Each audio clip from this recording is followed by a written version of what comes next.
military producers impressed with innovation, speed and cost, and effectiveness? What can the rest of Europe learn from Ukraine for rearming to deter aggressors? So it should be pretty interesting. We also have on-the-ground dialogue later on who will give us sort of what's going on in real time. Again, I'm the moderator. We have the president of the Kiel Institute for World Economy, Moritz Schulerich. Did I say it right? Yes. All right. A minus. B plus. The CEO and B plus. Thank you. Save it for afterwards, okay? The CEO and co-founder of Titan Technologies, Balázs Nagy, is not here yet, but he's going to show. My friend and one of the smartest people around when it comes to this sort of stuff, Sir Neil Ferguson. Right? I got it right. Okay. Senior fellow, Hoover Institute, Stanford University. He is a knight, I think. Advisor for strategic issues for the JSC Ukrainian defense industry, Alexandra Commission. Who gave me this? B plus. Gave me this hat, which I will wear at least partially through this. And the Commissioner for Defense and Space, European Commission, Andrius Kubilius. Absolutely right. I got it. All right. Good. Halfway through. I want to start with Neil. A few months ago, you warned that Europe is not ready, essentially, for a future war. There's lots of talks about everybody rearming, getting ready by 2030. What do you think? I mean, do you buy this? I mean, I guess my point is, I'm a U.S. citizen. I listen a lot to President Trump and J.D. Vance, the vice president. They would counter, they would say Europe is maybe culturally incapable of going there. Declining birth rates, just not the will to fight. By the way, minus Ukraine. Okay, obviously. What do you think? Well, first of all, it's great to be here. This is an important part, a very important part of the World Economic Forum, and it's a great opportunity to talk about something more important than Greenland.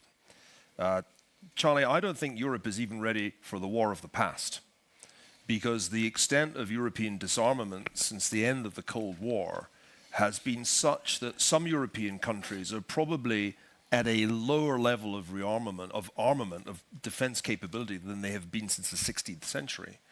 And this means that even if there were an old-fashioned war with 1990s technology, the European countries would not be very well placed at all.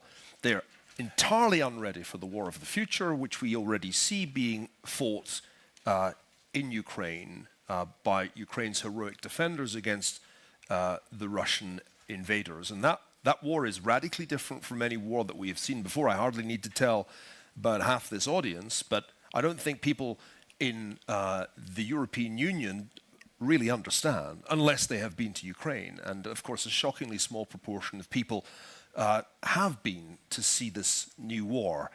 Drones are dominant. They're not the only piece of this war. It is still at some level an infantry war. It's also been a naval war, though Ukraine won that.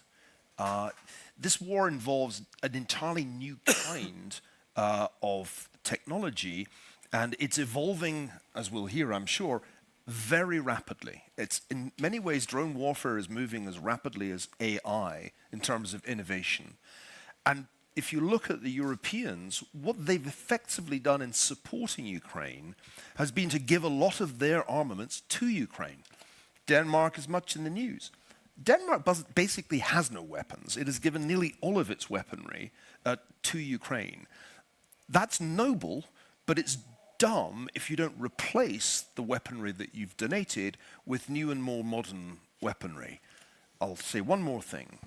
Although there's been a great deal of talk about increasing the defense budgets of the NATO members in Europe, not much has happened in terms of real procurement, manufacture and deployment of new weapons. And I think even in Germany, and Moritz will talk about this authoritatively, which has made the biggest fiscal commitment, it's surprising how little has actually happened since that commitment was made last year. And in my view, it is all moving far too slowly and certainly too slowly to impact the situation in Ukraine.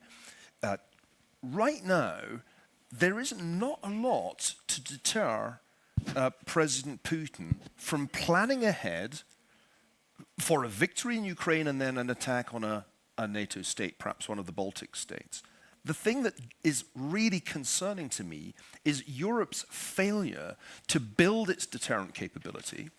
And after years when I came here and heard European politicians talk about strategic autonomy, it's still a distant prospect. And at a time when transatlantic relations appear to be in crisis, that is definitely the headline for this World Economic Forum as President Trump flies in, having been criticized roundly by other NATO members as well as by the head of the European Commission. I think we have to be very concerned about the absence of strategic autonomy and the lack of military preparedness of the European countries. Can it change? At this speed, it's simply not going to be enough. And so my key bottom line is, it's not enough to say we commit to spend 3% or 5% of GDP. That is not enough. You have to turn it into state-of-the-art weaponry, and some of that has to be made available to Ukraine. Not just your legacy stuff that you had in store, but the new stuff that Ukraine desperately needs. Before we open it up further, I'd just like to ask you, does the rest of Europe look at Ukraine as conscripts, so to speak, in this wider battle? I mean, you seem to be going there. I think a major strategic mistake was made, more in Washington than in Europe, in 2022, 2023. And that mistake was to believe, and I certainly heard this said by members of the Biden administration, that it was in the interests of the West for the war to be prolonged because Ukraine was very efficiently degrading Russia's military capability, and that was good. I thought this was a disastrous strategic error. The correct thing to do was to try to end the war in late 2022 when Ukraine had the Russians in retreat from Kharkiv and Kherson, not to argue for a counteroffensive that Ukraine was not armed to carry out, but to simply begin a negotiating process then when Russia was in its weakest position. So that was the calculation. Let the Ukrainians do the fighting. It's in our interest. I thought that was a cynical calculation, but it was also stupid because it did not have a rational endgame. The longer the war goes on, if it's David v. Goliath, the longer the fight goes on, when Russia has far greater resources of manpower and GDP than Ukraine, the less likely it is that Ukraine achieves victory, especially with China backing Russia economically on the scale that it has. So I don't think the Europeans were being especially cynical. If anything, they were being naive because they bought the idea of the counteroffensive in 2023, which was a terrible idea. And in that sense, I think the cynicism was more in Washington than in Brussels, much less in Berlin. But here we are. Mr. Commission, last year in this space, you told us that the Ukrainian philosophy is to build the arsenal of the free world. And you specifically mentioned that unmanned land systems will be the next big thing, which it obviously is. It kind of scares me, in some respects. Friends of mine served in the U.S. Marines. They served overseas. My dad was a Marine recon. And now fighting is reduced to drones, wiping out lots of people. Is that where we are right now? Well, we're on the way, because in UGVs, we're still not where we should be. I strongly believe that's one of the game changers in this fight. Also, we got several brigades working great with UGVs. We got officers from Khartia, we had officers from the 3rd Assault, and they make it in a perfect way. We got 20 plus brigades who do it in a good way. But we still have 100 plus brigades that just start working with UGVs. In logistics only, or in combat only, but it's still a long way ahead to do more with UGVs. Speaking about the arsenal of the free world, Ukraine is not only a recipient of security anymore. We changed to become also a donor or provider of security for Europe as well.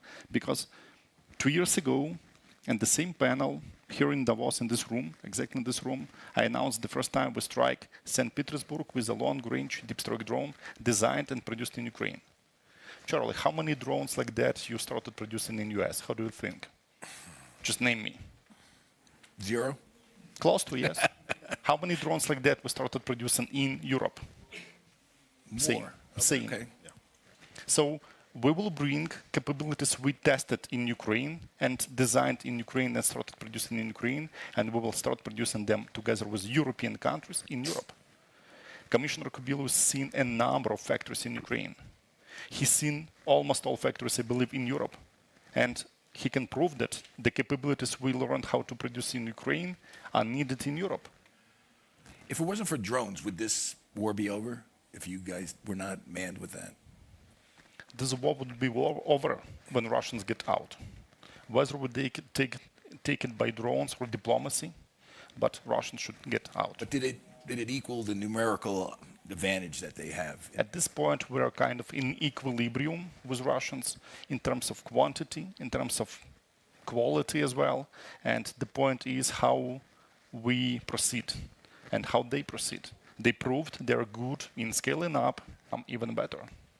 You know, the word that started as bravery and lasted as resilience now comes to mathematics, numbers game, efficiency.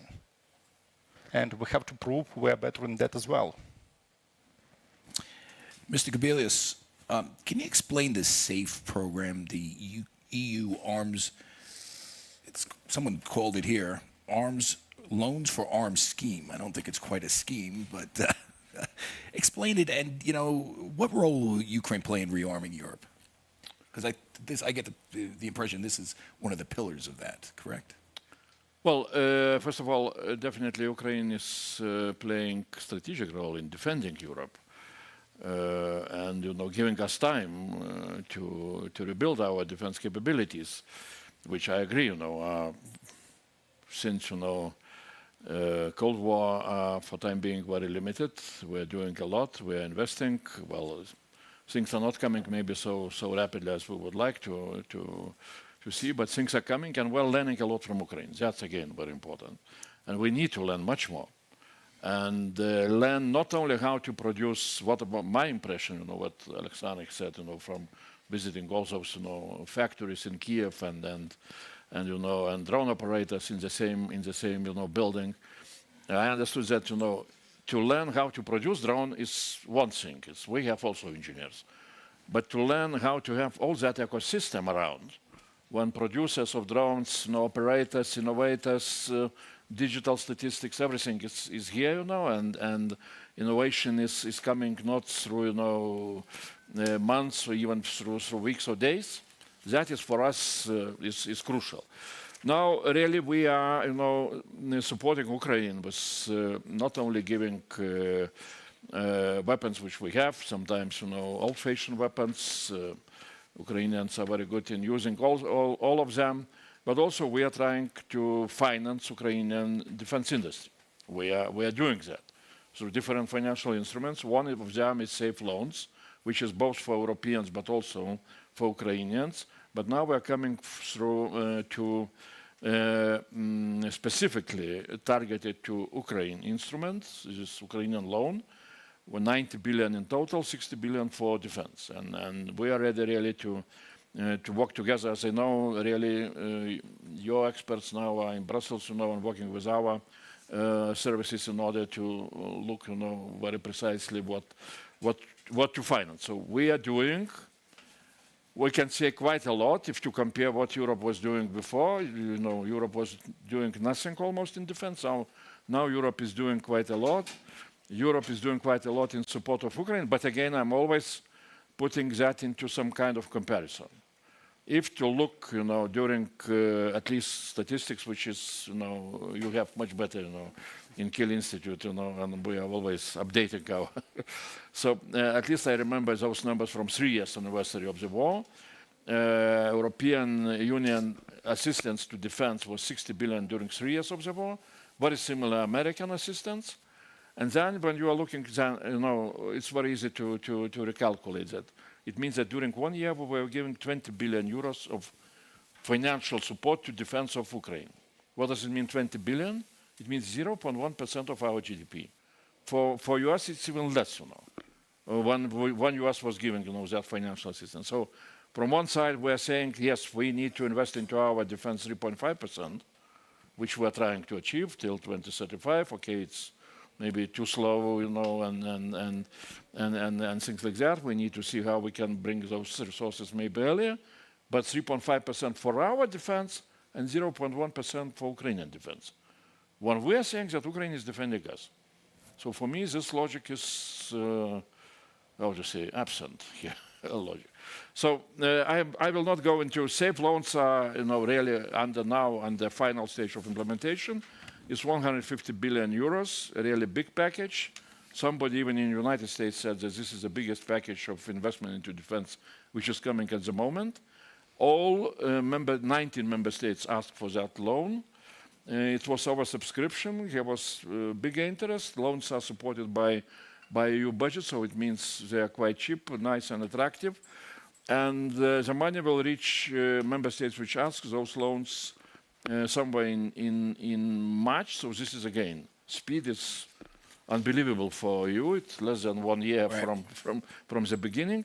And those loans also are possible to use by member states for Ukraine. And we are now checking how much of that will go to Ukraine. It will be billions. I cannot tell, you know, now precise number. And when does it start flowing, the money? Much. When? This much. Oh, this March. Yeah. Okay. Yeah. Mr. Shalarik, I guess I got to ask you this. A lot has been. We hear a lot about Germany rearming, becoming maybe after the Ukraine, maybe the largest army in Europe, or maybe will become the largest army. You know, I'm a student of economics. Germany has traditionally had a very vibrant economy. It should have. You would think it should have produced the largest army already. I mean, what happened? I mean, why are we in the state now where it's all reactive? I mean, how did Europe fall asleep at the switch, I guess, is the question that a lot of Americans have, and maybe Neil can weigh in afterwards from a different perspective. Look, I think it's no secret that Germany was extremely happy to take that peace dividend after the fall of the Berlin Wall. It was the center of the Cold War. Cold War was over. The sentiment was like, this is now a new era of democracy, prosperity. And, you know, Germany was, I guess, not alone in that naive belief. But, I mean, what worries me more is what Neil said, and unfortunately he is right, is things have obviously changed in Germany on a fiscal level. We have now the financial resources. I think you can say Germany is the only country in Europe that has the sort of the financial firepower to make a difference in European defense in the short run. But we're not using it yet. So the industrial mobilization for defense has not started. Just to, you know, Germany as a country has an industrial cluster that can produce 15,000 cars a day. Yeah. And we're right now failing to produce 40 tanks a year. Something is wrong. And we haven't started really to see this as an effort that's essential for European security, essential for Ukraine, but also for Western Europe. And there's a big hole, and this is what keeps me busy, what we're working on a lot, is to bring the different elements together. And I have to admit, it's easy to sit on a panel and say this is not happening. When you think about what needs to happen, it's not that easy, because on the one hand you have the sort of industrial economic side. You really need to do industrial transformation. You need to bring these industrial clusters into the defense space. You have the technology aspect, which, you know, Germany, I think, is fair. It's behind, and we need to import Ukrainian technology, build these innovation clusters. At the same time, you have the very real question about where does all this, where does the strategic foreign policy element of this go? Do you try to replace US capabilities? Do you use that money to build a European strength and the European pillar within NATO? And last but not least, you have, I think Neil and I wrote this, and I've quoted the sentence a lot, you have a military still that is, has a sort of a professional issue with always fighting the last war, not the next war. So a lot needs to come together. I think we're waiting really for coordination, for some defense czar that brings the European and the German industrial might together and puts it behind the defense. I was going to ask you. I'll bring in Mr. Nagy in a minute. He joined us a little bit belatedly. So when I think of Europe, I think they had no problem diving headfirst into ESG. and I spent a lot of time in Davos even before I started moderating these panels, suffering through endless ESG panels and this and that about sustainability and not understanding the implications that it produces, including inflation, which, let's face it, fed populism. Mike, and these are the leaders of Europe that were saying this stuff at Davos, and with an assist from a lot of business leaders in the U.S. I guess my question is, does Europe have the will to fight this fight? I mean, it seems like they're temperamentally, incapable. And I don't say that sort of facetiously. To me, it seems like they don't want to fight this fight. So they conscripted initially to the U.S., and then even with the Biden administration's ridiculous, stance on Ukraine, they're still conscripted to Ukrainians to fight their war. Well, I would say there are a couple of delusions that matter more than the climate issue. Although I do think that at the World Economic Forum, far more attention was paid to risks from climate than to other risks for many years. Yes. Not that there aren't risks from climate change, but they're not as clear and present a danger as the risk from, say, Vladimir Putin. It was obvious, certainly to me, by 2007, that Russia had gone down a neo-fascist road, and that at that point I stopped going to Moscow because I realized what Putin was. Somebody who fantasized about being a Tsar, but in practice was a mafioso. And I remember writing a piece for Time or Newsweek at that time. But in Germany especially, it wasn't just the peace dividend, which was a kind of 1990s phenomenon. It was the delusion that you could carry on importing your energy from Russia, despite the fact that at the Munich Security Conference, Putin himself made it very clear that he intended to use that for geopolitical leverage to reduce American influence in Europe. And still Angela Merkel, who bears a lot of the responsibility for this, pressed on in the relationship with Putin. Putin's aggression didn't begin in 2022, as everybody in this room knows, but sometimes it's forgotten elsewhere. It started in 2014. Yeah. And the response of the United States and the Europeans was pathetic, entirely pathetic, and in no way commensurate to what had happened. So the delusions persisted. In Germany, we get our energy from these nice Russians. We get to export our internal combustion engine vehicles to the Chinese, and the Americans provide the security. And we all just get to be essentially a big version of Switzerland. This was a delusion. And it took the full-scale invasion of 2022 to shatter that delusion. But here we are, 4 years later. As Moritz has shown with the extraordinarily good work they do at the Kiel Institute, incredibly little has really happened. And this is, I think, something that it's good that you concede. It has proceeded at a crazily slow pace. Let me just say one thing, and it might be a good segue to you. We argued in a piece that was published last year that Germany just needs Operation Warp Speed for rearmament. Not the traditional procurement process, but a crash program to scale drone production with Ukrainian technology, but German capital, German labor, and German capacity. If you had gigafactories in Brandenburg mass producing Ukrainian designed drones, not 1 million a year, 2 million a year, 10 million, that would get Vladimir Putin's attention more than anything that has ever been said in any speech at Davos or Munich. That is the thing that should haunt any Russian leader. Real German rearmament at real speed at the frontier of military technology. And there is nothing that I can think of that stands in the way of that except for German politics. That's the obstacle. Will. Yeah. Why don't they have the will? I think the biggest. Is this a question? Well, sorry for my Is this a question appropriate for you? Why doesn't the Germans have or Europe have the will? I will speak tomorrow in a panel with the president of the procurement office in Germany, so I can give the message. But I think the biggest problem in Germany is that Ukraine is still too far away. like the borders of Ukraine. They think that's still far away? Far away, that the people are thinking, oh, we are in danger. Because the biggest problem is that the society don't have any impression, what does it mean?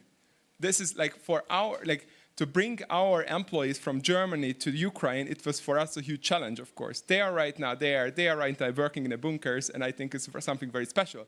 It's nothing special for you guys, and we have a lot of respect of you because we know which conditions you have there. But for a normal people in Germany, it's still too far away, which also means that a politician can do a campaign with army, with military. This is not happening, and this is I think the biggest problem. On the other side, the procurement office is thinking, okay, should we invest into drones? No, we should invest into capabilities. And when we are producing a lot of drones now, do we have an advantage when we have a war 2, 3, 5 years later? So we have to show that we have the capability, not that we have the drones. We have the capability to scale exactly we did also in the automotive industry. And I think this is the most important, this switch. But I think the biggest problem in the society level that Ukraine is still too far away. You know, that blows me away in this sense. You know, I'm an American. We're protected. I know. We're protected by 2 oceans. Yeah, you know, everybody, if you come from the working class like I do, you go into the Marines. You know, you got to defend the homeland. It's always been that ethos in the United States. Germany, I mean, listen, I don't have to relive the last 70 years. I mean, Ukraine is not that far away. You invaded the Ukraine. How does the German mindset now suggest that that's too far away? Mr. Szalaric, do you get into any of that stuff in your... I think the analysis is right. It's not seen as a imminent threat. And until very recently, and this is what I meant earlier with sort of the strategic orientation, there's still a belief that in the end, the Americans will be there and fight with the Europeans. So that takes away some of the, it's not about contributing the money. I think there's 2 things that are getting confused. It's clear that we're going to pay up, we're going to pay more, and we'll invest in defense. But there's still in the back of their heads, even if you talk to like the highest ranking German people in the army and the generals in the armed forces, there is still this thinking, the sense of urgency isn't there because in the back of their minds, the US stand behind them. And that has, in my analysis, also prevented a much clearer, much more focused, much quicker response. Because, if you have a big brother, then you do the things you have to do, but you don't do them in the speed you do them if you really have to. Do they trust Big Brother Trump? That's been changing Big Don? before our eyes. Yes, yeah. I think that's happening now, but until very recently, I think until the very highest level of the armed forces, people were split between a stronger European orientation, let's put it broadly speaking, and a doubling down on NATO. Mr. Gabulis, you agree with that? Why did it take so long, I guess? Europe seems to be sort of parroting what the past 2 gentlemen said about Germany. Well, if I would understand what is, how to change psychology of the people very rapidly, perhaps, I would be doing much better. I see really everything what was said, is true. Some people are living, a little bit more far away from the front line. They do not feel that, daily threats. But even I am from Lithuania, from Baltic states. And I was quite surprised, not surprised, I don't know even how to say. We are living on the front line. It looks like that everybody understands what is happening in Ukraine and what are the threats and so on and so on. And, we were talking about transformation of the war, and things like that. And we can see what industries are doing, and how much they're changing in Ukraine. But from one side, you cannot resolve all the issues with transformation if you are talking only about supply transformation. I'm always repeating, demand transformation. And for me, this, light shock was when really Russians, again, did a good job with provocations with the drones, flying into Poland, flying into Lithuania. And it appeared that after one started, Alexander can tell. Back in 2023, massive, drones started to appear in Ukraine and on both sides. And it appears that after 2 years of this, massive drone exploitation in the front lines of Ukraine, our countries were totally unprepared for such kind of provocations. We do not have capacities to detect drones. We do not have capacities, for cost-effective means to destroy drones. Where, Poland reacted in a very, efficient way, scrambling their air fighters and shooting, drone with 1 million value missile. And they didn't even get them all. I don't know what was No, they didn't. Yeah, but I mean, this is one thing which we need to understand, that transformation demands time. Unfortunately, sometimes we're really too slow, too late. Things started to develop maybe during the last year, at least in European Union. We are bringing money, we're really pushing for transformation. But again, it's not enough. We can build. That is why we are saying. We need really what we need to get from Ukraine is this, understanding of ecosystem. Because I was asking, I don't remember, either, Alexander or Mikhailo Fedorov, I was asking a very simple question. Since I got, the numbers, that you, for 1,200 kilometers of your front line, in Ukraine, you need to have 4 million drones per year. And you are producing, more or less, and Russians are doing the same, I immediately recalculated that we in Lithuania, we have 900 kilometers of what they call sensitive, border with Belarus and Russia. So it means that we need to have 3 million drones, capacity to use. My question was, should we produce now 3 million drones and keep in our stockpiles? And the answer was, of course, it would be nonsense. Because in 2 months, those drones, are becoming obsolete. So you need to bring that, ecosystem. You need to have the teams, ready teams of the people who are producing, who are operating, who are able to do that, together. And of course, at the end, you need to change totally your procurement system. Because if with our procurement system, I don't know how long in Germany it will take, to buy a new type of drone, So those things which are besides, pure technology, which are really, and that is, sorry, last sentence, that is why I'm looking exactly into development of what, we proposed in our defense readiness roadmap to develop several very important flagships, including Eastern Flank Watch, both to frontline countries to be ready, to defend themselves against drones, against, invasion, and so on, and to do that together with Ukraine. Because this is a way how we can really transform ourselves, not only our industries, but also our mindset, and to bring all that ecosystem which unfortunately, you needed to learn during the war. For us, it would be much better to learn that before the war. I just wanted to come in basically to support what the Commissioner said, but also to illustrate the dilemma that we're facing in Europe. So it seems so simple and it's so correct, right? Why don't we have 3 million drones for Lithuania? The argument that comes very quickly and that illustrates sort of the strategic dilemma that European rearmament is in is that when we fight the Russians, it will be a very different fight from the fight that the Ukrainians had to fight because NATO will have all this superior technology, air superiority, etc., etc. That is so. And then the argument is, well, because we fight a different war, we don't need to have that, sort of 3 million drones to protect 800 kilometers of border. But of course, that assumes one very important thing, that Europe faces Russia with NATO, with the Americans. If Europe faces Russia without the Americans, the war doesn't look so different potentially. But for that scenario, no one in Europe is planning right now. Until this day, no one in Europe plans that war. And Charlie, although I expect the next 24 hours here to be a kind of fiesta of hating on Donald Trump, with I was going to say, minimal. Trump seems like he did everybody a favor by bringing this up. So for 50 years, American presidents complained Right. that the Europeans were not paying their fair share of NATO, and for 50 years the Europeans did nothing but carry on paying less than their fair share. And it took Donald Trump, and it must be said, Vice President Vance at Munich last year, to shock the Europeans into thinking we now need to do this. The next level of shock, which I think is being administered now, is to force the Europeans to contemplate a future without NATO.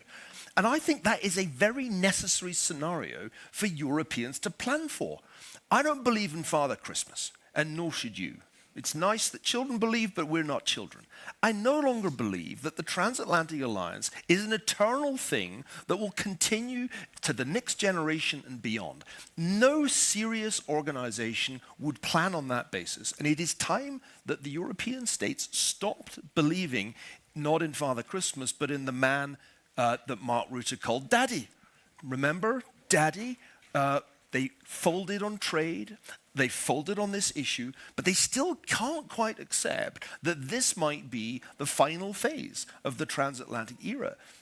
At least you have to plan for that. It would be nice if it wasn't the case. It would be good if we could maintain the transatlantic alliance, because otherwise it's really hard to deter Russia. Last point. Strategic autonomy is a nice phrase, but if you don't have any nuclear weapons, apart from one little force de frappe in France, you do not have strategic autonomy without America. I was going to say, mutually assured destruction worked okay for the U.S. for a long time. You're suggesting that's where we should go with Europe versus Russia. But we've been there all along.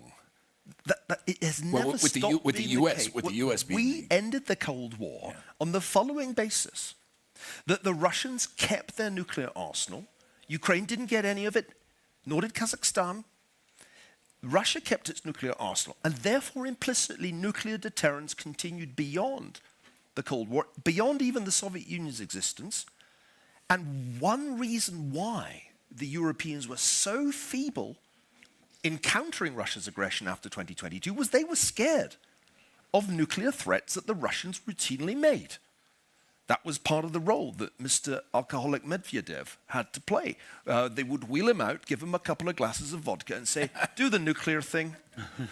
So we never left behind mutually assured destruction, because the only thing that meaningfully deters Russia from using nuclear weapons is the United States, which has a comparably large arsenal, and they're probably better in better shape. I think everybody loses sight of this, as if nuclear weapons went away. I have bad news for you. The Chinese are building an arsenal that in a few years' time will be as big. And then the United States and its allies will face 2 nuclear superpowers. This is the stuff that gets forgotten about. I can't remember the last time there was a serious discussion of nuclear war at Davos. Climate change, yes. Nuclear winter, not so much. But this is the key thing to understand Ukraine's situation from the outset. It has no nuclear weapons, and Russia does. Drones are important, we all agree. They've in many ways saved Ukraine. They've compensated for the manpower disadvantage, and the Ukrainians have led the innovation and the Russians have followed. But when we look back and ask ourselves, why did the United States and Europe offer great speeches, aid packages that were substantially less than the support that was given, say, to Kuwait when it was invaded by Saddam Hussein? The answer is Russia's nuclear threats, which I always thought were BS, because I could never see any particularly obvious use for a nuclear weapon in the war in Ukraine that wouldn't backfire on the Russians. But that threat was meaningful, and it was one reason that our support for Ukraine was so half-assed. So how do we counter that? How does Europe counter that, I guess, is the question. Just start building a nuclear stockpile, start producing gazillions of drones? If NATO is in its death throes, which many people here believe it is, there can be no alternative but for Europe to begin to build its nuclear capabilities. I believe Mr. Macron is thinking along these lines, but the scale, the challenge makes building drone factories look easy. Nuclear weapons are really, really expensive. They consume a huge part of the British defense budget, even though our nuclear deterrent isn't actually independent. It's dependent on the United States. So this is a much bigger challenge that the Europeans are yet to really grapple with. I'd love to hear your thoughts on this. If NATO really is approaching some terminal state because of Donald Trump, or maybe because of structural forces, can Europe conceivably acquire its own nuclear capability? Or is that only something that authoritarian states like China and Russia can? Or does it want to? I mean, isn't that the real question? I can imagine the protests against it. That's what I'm saying. Well, I will not maybe tell you any, here big news, because usually we consider that, in general, European Union defense is built, as you know, on the basis of national defense policies united by NATO. So now we, as Commission, we're trying to come in mainly through, industrial support and so on. So it's for member states to decide what they want, to do. For time being, as I understand, everybody believes that what Americans said last year, that yes, Europe needs to take on its shoulders all the defense, conventional defense of Europe. This is, but nuclear umbrella will stay with Americans. Europe is more or less living with that perspective. Of course, with time and with changes, geopolitical changes, it can become different. But, I from very beginning, when I became Commissioner on Defense at the end of 2024, I was saying that we as Europeans, we are facing two challenges. One is really Russian aggression. Another one is that in the longer term, we need to accept as pretty rational American request and possibilities that Americans will start to shift more and more towards Indo-Pacific, and now it appears also to Western Hemisphere. So, okay, now we have additional some kind of, Greenland and other things, Well, I was going to mention Yeah, that. but my point was from the very beginning that we need to see this, longer-term perspective, and we need to build our capabilities in order to replace American capabilities. And it means, first of all, we need to orientate ourselves to so-called strategic enablers, where we are very heavily dependent on American services like space intelligence data and so on. But that is nothing new. We are building our capabilities, and that is why, Commission President, for example, always speaks about independence of Europe. Chancellor Merz, have said recently, Pax Americana is over. So in some way, strategically, yes, we're starting to understand that we need to build our own capabilities. Are we, ramping Fast enough? Yeah, enough? I'm not so sure. Well, but direction is more or less, we're moving that. I will say what's astounding to me as an American is we're speaking more about Greenland being the U.S. 51st state and a potential war there, which will never happen because it would, it's illegal for Trump to do that, to invade. Then we're talking about a real war, which is here in the Ukraine. It's sort of astounding to me that so many people at this conference are focused on that. And I think part of it is the will factor. And I think there's something in the European mentality that just won't commit to realizing that this is a dangerous world and we may be at war and we have to fight. Unlike the Ukraine, what's happening in Ukraine. Let me ask you this. You're there, Alexandra. You're there. What is in the Ukraine persona that allowed it to fight this war like this? There's something there that I think Americans don't appreciate. Listen, I listen to Tucker Carlson's my friend, and I think I've told him this once. I said, you ever met a Ukrainian soldier? These are tough son of a bitches. What is it? Explain it. And then I want to turn to some of the soldiers here too, to ask them. I'm sure these people will answer probably in a better way, but I will say that it was a wrong move for Russia to send slaves to free people. So if you choose one word for us, that's freedom. We always stand for that, and we will stand for that as well. I'm not an expert at Ukraine. I was told not to say the Ukraine. I'm sorry. It's an amalgam of obviously different cultures, but it's been united in a way that is really amazing. It's almost breathtaking. And Charlie, Americans in this year of all years should appreciate that what Ukrainians are fighting for is what they fought for in 1776, which is freedom, the right to govern themselves. They are fighting against an empire. I don't understand how anybody, and you mentioned his name, so I'll mention it, how anybody like Tucker Carlson can be so completely myopic in siding with Russia in this fight. And one other thing, which is hugely important here, for Europeans to plan, as Moritz was saying, for some future war that they may have to fight with Russia, subtly implies that Ukraine will lose. Whereas a rational strategy for Europe is to prioritize preventing Ukraine's defeat, maximizing the military power that Ukraine can wield now, this year, to ensure that Putin finally pays too high a price for his war. God knows he's paid a high price in the lives of the slave soldiers that he has sent to this war. But the price in Moscow is still not really felt. The price is not felt in the Russian elite in a way that changes the confidence. Europe is still buying their oil, correct?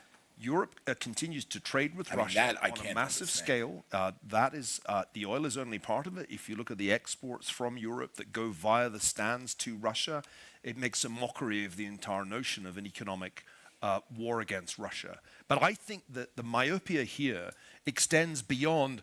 Germans find it hard to imagine drone strikes on Berlin. I mean, the same is true, by the way, of Londoners. Right. The failure of imagination so soon after World War II is really, to an historian, kind of baffling. You know, that it's hard to imagine Russian strikes on German cities. Do people know no history? This is, for me, a very puzzling. And they're not far away. That's the scary part. The real myopia is to think that somehow it won't be immensely costly for Europe if Ukraine loses. And I keep saying this. I've had conversations with eminent scholars about scenarios. And the scenario that doesn't get talked about is what happens if Ukraine is ultimately defeated, which on a historical playbook basis is a not unlikely scenario. They are much larger in terms of GDP. They have more manpower. You have held on incredibly well. It has been heroism unlike anything we have seen since 1945. But the historical odds are not good the longer this war lasts. You know, this is my bigger point. And again, just full disclosure, Tucker Carlson's a friend of mine. I do disagree with him on this.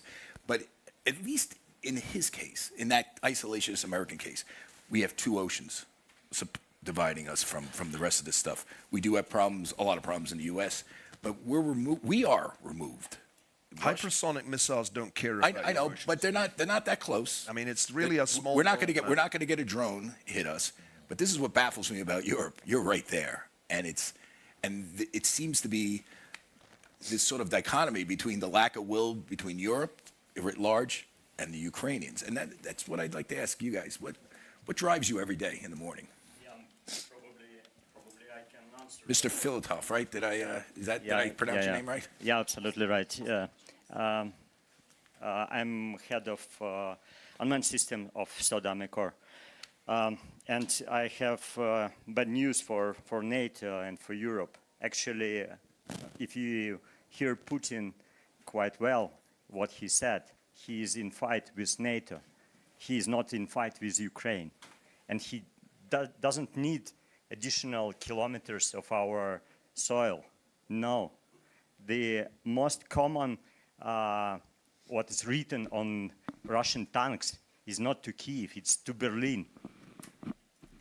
This You've seen that. Yeah, I believe we have many in military uniform. It's massive. It's message to his own, to Russians. They are fighting not with Ukrainian. They are fighting with NATO. The war to which NATO actually didn't come yet. This is a situation, and of course it's easier to think that it's fight somewhere in Ukraine. But the reason we are fighting, to answer your question, because we have no other choice. We have no choice. And that's actually drive us. Because right now we are holding for 4 years 1 million army, Russian army. And if we defeat for some reason, because we are really exhausted, you will fight 2 million army. Because we saw this when they free Donbas area. Actually, they immediately joined the army. Immediately, they been sent to Frontline and been killed. That's the situation for Europe. And that's the situation for US as well. They will not send drones to US. But the war is already inside of US. And they are sparkling this fire there and here. And you already see this smoke, and it will be more. And by the way, very thank you, Sir Neil, for your words. Thank you for yours. By the way, they are already sending the drones. I mean, we have also drone incidents in Germany. Yeah. So just not to forget that we have on the door. So it's like, for me, the most important thing, the nuclear discussion is a very important one, of the very, very highest level. But then is the question also in Europe where we are positioning that. Because in Europe, we are also with different countries, with different opinions. And the question is, what we see, we should learn more in Ukraine. I think the problem is that the military and the conflict is more complex than before. It's much more complex. One of the biggest threats the Ukrainians have is air defense. And it's not the nuclear weapons. Of course, it could help when Europe would, but would it help really in Ukraine right now when we have a nuclear weapon in Europe or in Germany? In the situation right now. Because we have NATO. We could say NATO has nuclear weapon. So this is, I think, what we really have to learn. We should go there more often. Everyone should go there more often, help them, learn them, and not just to Kiev, but a little bit far away. The front line is still very far away from Kiev. You can also feel that. And this is also what you see there and how complex. And I think one thing definitely, so we are definitely not prepared for the war when we are trying to adapt everything from Ukraine to Germany or to France. But one thing we learned, the unmanned systems. And when you are looking on the orders of the Ukrainians, the year before and now, and what are the measures of drones and what are the measures of tanks, it changed completely. And this is the most important, which we should prepare now. And on the highest level, of course, we should define our alliances. Who is actually our alliance? Is it Germany? Is it Hungary? Difficult. Look, I think if you look at the bare statistics, it's very clear. Europe's GDP is more than 10 times the GDP of Russia. Our industrial production is 6 times the production of Russia. Europe actually produces also more planes than the US. It produces more trucks, more cars than the US. This is not a weak continent when it comes to industrial power. We just have to really have the will to use that, be strong. There is no reason that Europeans live in fear and Americans live in strength, because we kind of have similar economic and financial resources, but we just, and this is where the work of the Commission is so important, we really just have to develop the will and then also the implementation to do that together. Europe defense budget today, already today, if you add up all the individual ones, is half of what the US spends on defense. We don't have half the American capabilities. We have a fraction of the American capabilities. So this is about unity in Europe and reorganizing this differently. It's not about economic and financial potential. I know, but it comes down to the people wanting this. Yeah. How many Yulias are there in Europe, writ large? I mean, Hi everyone, my name is Nelia. I am Chief of Staff of Special Operations Unit, Lazar's Group. It's a national guard of Ukraine. And now I will show you Ukrainian innovations and evolution of war. For example, I will show you one of our operation. It's called Ashan, and I would like to ask turn on.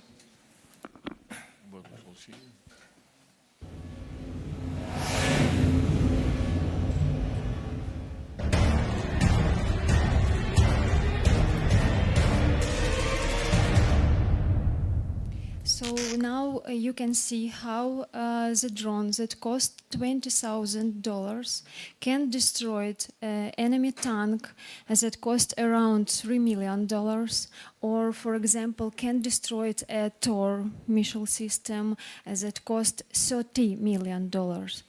And for this operation, it's high-level operation with a multi-level planning in cooperation with General Staff, with the Ministry of Digital Transformation, with the Command of Air Forces, with the Command of Missile Forces and Artillery. The main idea was to use a large numbers of drone in one time. So we did it in 2 stages and used more than 600 drones, and as a result we had more than 700 enemy targets. We worked on all frontline on the regions of Luhansk, Donetsk, Starobilsk, part of Kharkov and Kherson region. And it was up 50 kilometers beyond the front line. So what I would like to say is that innovations, it's not like just an option. It's only one way and only one chance to survive and win for now. And if we will talk about all results of our unit, for all the time it's more than 3 years, I can say that for now we have more than 27,000 enemy targets destroyed and damaged. For these operations in 2 stages, you can see that too many targets was destroyed, and for example, tanks is just destroyed 11 units. For all these techniques, we have a video proof of damage or destroyed. For the 2 days was damaged tanks again 82 units. And for now, all our results, it estimated around more than $13 billion. So I hope you enjoy it. And here is Ukraine.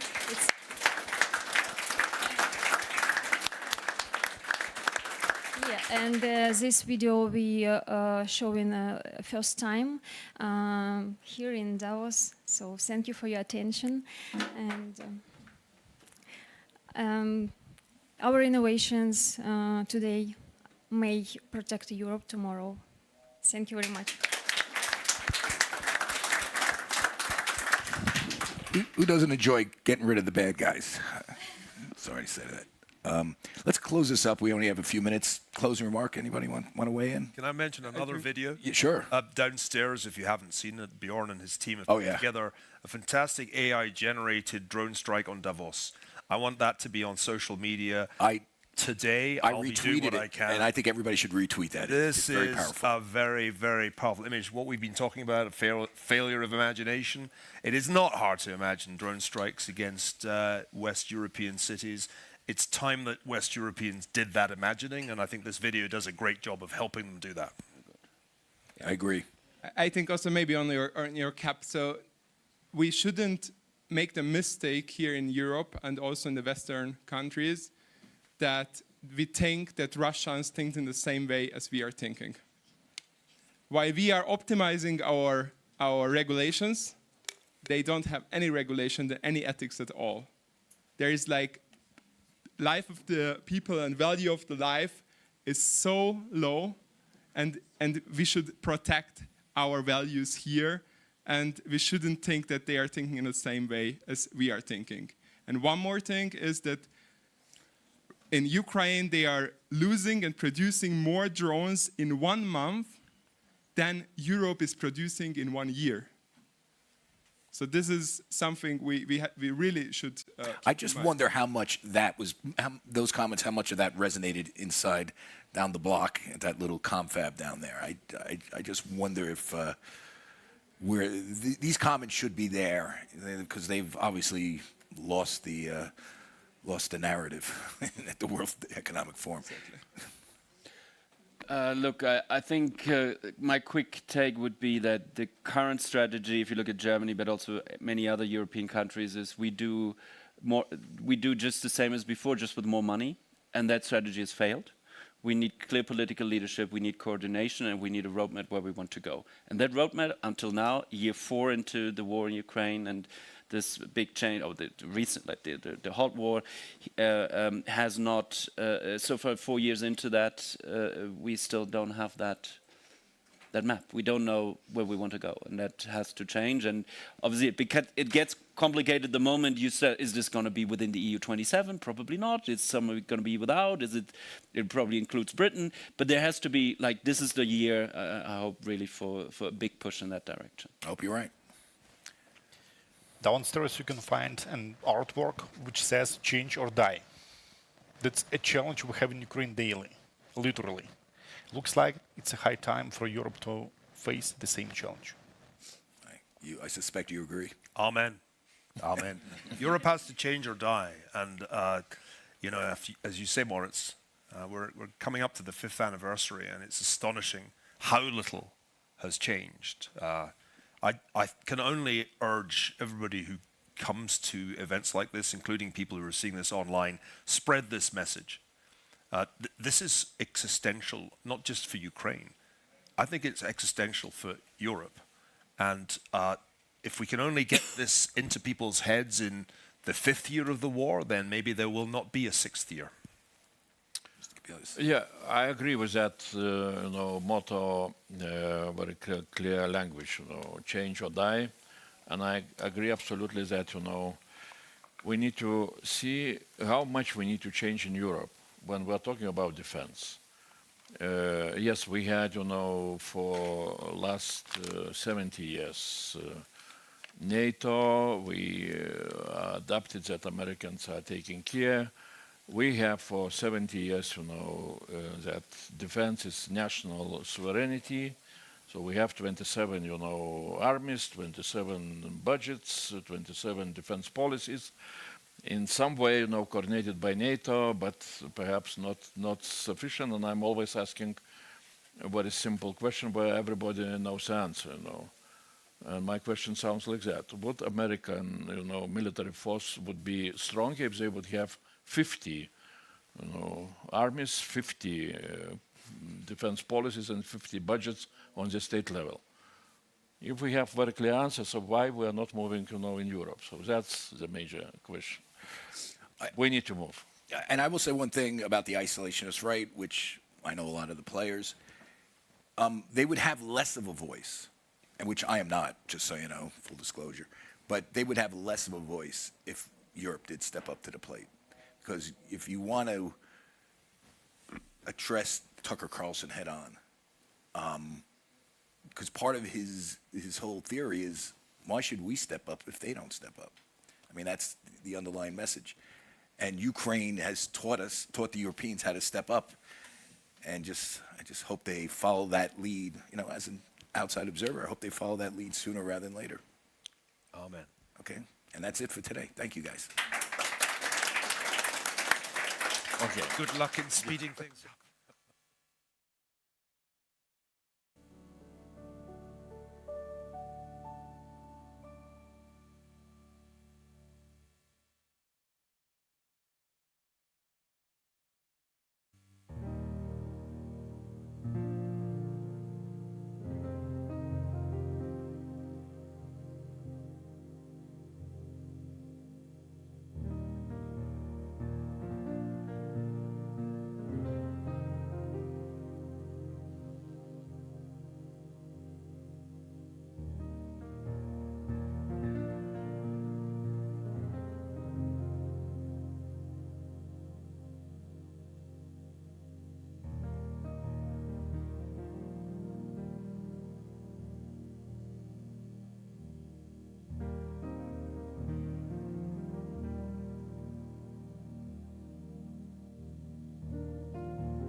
So maybe we wait a second, or we can start. So, good morning to everybody.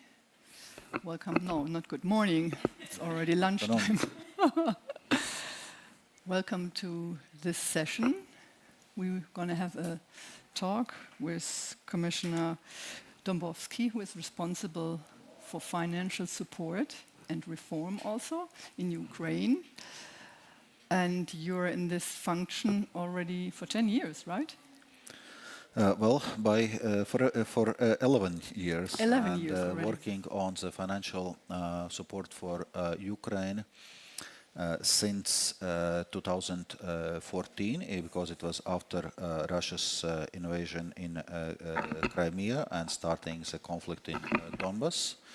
That it was also economically destabilizing for Ukraine, and so we started to provide macro-financial assistance programs to Ukraine since 2014, and I had been in charge of all of those macro-financial assistance programs so far, including the latest one we had last year, 18.1 billion euros, and now in a preparation of the next one in a context of Ukraine loan support, which European Commission put forward just last week, where we propose to have additional 90 billion euros of support for Ukraine in what we call reparation loan, meaning that Ukraine would need to repay it only when Russia pays reparations, and also will provide interest rate subsidy for Ukraine. So for Ukraine it will come basically with a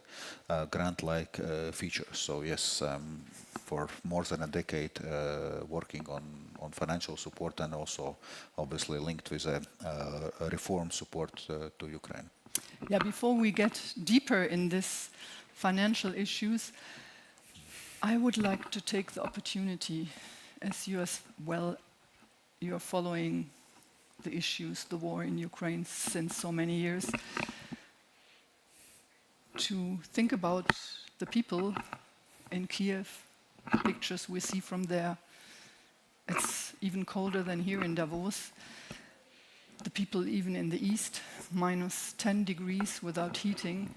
Let's take a short moment and let's think about people in Ukraine being in such a horrible situation before we start the session.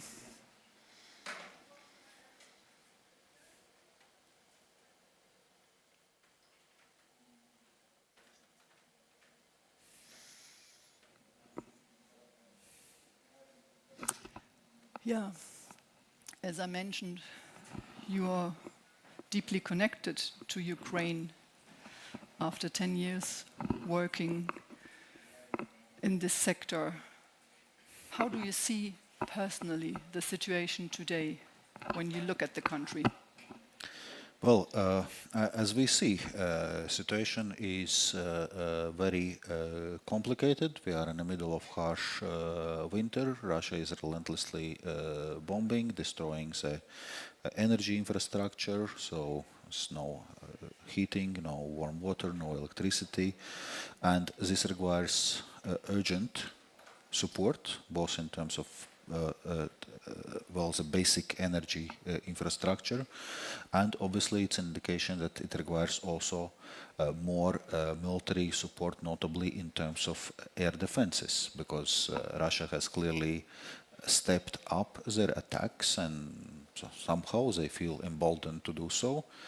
So to say, air defenses are lagging behind, and that's what has to be immediate focus. When we are also now discuss, for example, this additional financial support to Ukraine, the idea is that some 2/3 of this dedicated to military support, and that's one of the immediate focus areas. I see that they have technical issues. The microphone has to be fixed, not to make some interesting sounds. Yeah, we are in a special situation. Ukraine is nearly 4 years in this situation of Russian full-scale Russian aggression. Not only that Russia is reinforcing its attack on the population, so on civilian people, but also Donald Trump, when he came to office, is a major issue in the question of how to achieve peace, how to put pressure on Russia. So I think today, if I see this right, the European Union is by far the biggest donor and supporter for Ukraine at the moment. Can that and is this sufficient for the country to survive this war? We had indeed, EU is by far the largest financial supporter. There had been some other also strong initiatives, like for example G7 Air Loans Initiative, which continues. So if you look on financial assistance to Ukraine, it continues. So we have now put forward 90 billion euros for this year and next in this loan support. We continue to disburse under 50 billion euros Ukraine facility. As I was mentioning, last year we disbursed 18.1 billion euros in macrofinancial assistance, and we are working also with other international partners, donors, to make sure that Ukraine's financing needs are covered, and they will be covered now for the next 2 years. So for the next 2 years, if I understand you right, the financial situation is settled. Well, it will be settled. It's work in progress, but we are good on track on our legislative process concerning the Ukraine loan support. IMF is preparing its new program of $8.1 billion, which is sizable in itself, but importantly it also provides a kind of anchor for other international donors to come in. We are working with other G7 and other partners, notably for this year, since our support will only start coming in a second quarter of the year, so we aim for April. We had been discussing, and a number of partners had been confirming it to us, that they will be front-loading their financial support this year to first quarter to bridge that gap until our 90 billion package will become operational. So on terms of financing side, I can say with a degree of confidence it will be covered for the next 2 years. Looking beyond that, we have earmarked already in EU's next multi-annual financial framework another 100 billion euros for Ukraine reconstruction. But what is imminent right now and where we need to step up is like immediate support, immediate military support, including reinforcing air defenses, immediate support with energy generating capacities, whatever is needed to have some minimum functionality. This is something which needs to be done immediately, and that's kind of more like in-kind support. So this seems to be a huge amount of money. Can you let us know how you calculate this funding? So what is calculated for which sector? We have the military sector, which you already mentioned, but we also have the civil sector, which is in high need, of course, with the destruction of energy infrastructure, especially by Russia today. So how do you calculate this amount of money, to which sectors and according to which criteria? Yes. So first of all, how do we calculate? Well, first of all, it's a question of overall financing need of Ukraine, which we do together with Ukrainian authorities, notably Ministry of Finance, and the financing gap, meaning how much funding is missing, which is a calculation done by International Monetary Fund.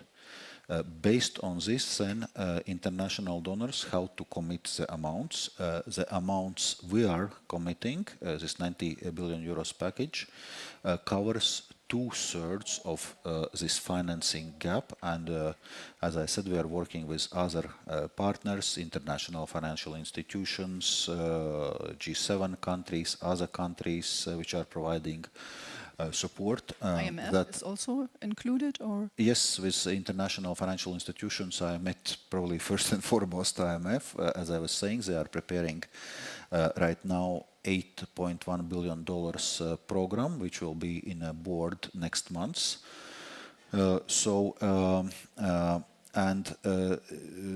We expect that other partners will do their part. So that's on covering the overall financing needs. Then how it's distributed. So indicative distribution which we have proposed is of 90 billion euros. It's 45 billion euros per year. 2/3 military support, 1/3 budget support. But those are indicative amounts exactly because we have very high uncertainty. We are able to adjust those amounts. If more military support is needed, we can adjust. If more budget support is needed, we can adjust, because in the circumstances of war, it's very difficult to plan forward. So we need to have agility and ability to react based on the real needs of Ukraine as they are evolving. So you said you need flexibility, but funding of a country also needs conditionality. Absolutely. And if I remember well, as a commissioner, you are known for having already stopped funding back in 2018, but also last summer. Can you let us know what exactly happened last summer and why you stopped the funding? Indeed. Financial support comes also with its conditionality. One important topic in a conditionality is anti-corruption, so fight against corruption. And if you look actually back on the last decade, pretty much all the modern anti-corruption institutional structure in Ukraine has been created kind of on a basis of conditionality of our macro-financial assistance programs. It always has been one of the areas of focus. Of course, there are other areas, governance of state-owned enterprises, sectoral reforms, and so on and so forth. It's not only area of conditionality, but that has been very clear focus in our macro-financial assistance programs so far, and that remains a focus. So we know what was happening last summer, that there was a decision basically undermining the independence of anti-corruption institutions in Ukraine, and we took it very seriously, and indeed we suspended the payments under our macro-financial assistance program to make sure that those steps are not being taken or being quickly reverted. So that's obviously remains important element, because if we are providing large financial support, if Ukraine is facing major challenges, it's very important to have a efficient and clean public administration. Corruption was again a big issue at the end of last year. This was a big story in the news, but the news is one thing. I would like to hear from your perspective, who has this long year experience. Where is Ukraine today when we look at the reform process, when we look at transparency, at fight against corruption? Well, let's use this example you mentioned from late last year, because you can look at this from two angles. You can look at this and say it's a major corruption scandal, But you can also look at this, that it shows the functioning of Ukrainian anti-corruption institutions and institutional structure, that they are able to uncover and deal with corruption even in the highest political level. So from that point of view, it's also the sign that the institutional structure fighting against the corruption in Ukraine is working. Of course, there's more work to do and it needs to be reinforced, but I think that was a good example also in this regard.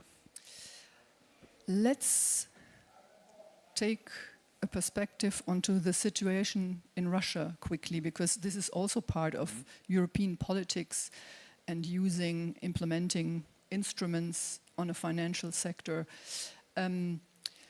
How successful would you say are sanctions nowadays that were implemented in Russia? Could we see that this weakens the Russian economy? Sanctions definitely are weakening Russia's economy. If we look, for example, on Russia's oil revenue, which is the largest source of revenue for Russia's budget, last year, okay, we'll have a data, if I'm not mistaken, until November, it was 22% down to compare with the previous year. We see as a result of sanctions, Russia's oil, Brent oil is, Urals oil is selling at a very substantial discount. Now the discount is around $30 per barrel. To compare with Brent oil, Russia is running down its sovereign wealth funds. It's probably liquid reserves are left for maybe another year of budget deficit. We see that Russia's industrial output is suffering across different sectors. Also, however, we have to see that Russia has restructured its economy as a war economy, and to the large extent it's now running as a war economy. And what is reducing the efficiency of sanctions and effectiveness of sanctions is obviously that there are countries which are imposing those sanctions, notably Western, political West in very broad sense, including also countries in Eastern Hemisphere. But there are also countries and large countries like China, India, and so, which are not applying sanctions against Russia. So that provides Russia with alternative markets for its hydrocarbons. That provides also alternative supplies for its military, or at least dual-use industry. So, in a sense, Russia has also found its, if not supporters, then at least countries seeing it more in terms of commercial opportunities. So, as I said, Europe is the strongest supporter of Ukraine, but also in Europe we face some discussions on strict politics towards Russia. We are again and again and again talking about the frozen assets. So where are you and what is the problem currently? Indeed, I already was mentioning the reparation loan we are providing to Ukraine, and that this loan will have to be repaid once Russia pays reparations. And our initial proposal from European Commission was to base it on a cash balances of immobilized Russian assets. But we know that notably Prime Minister of Belgium was strongly against, and this money is primarily located in Belgium.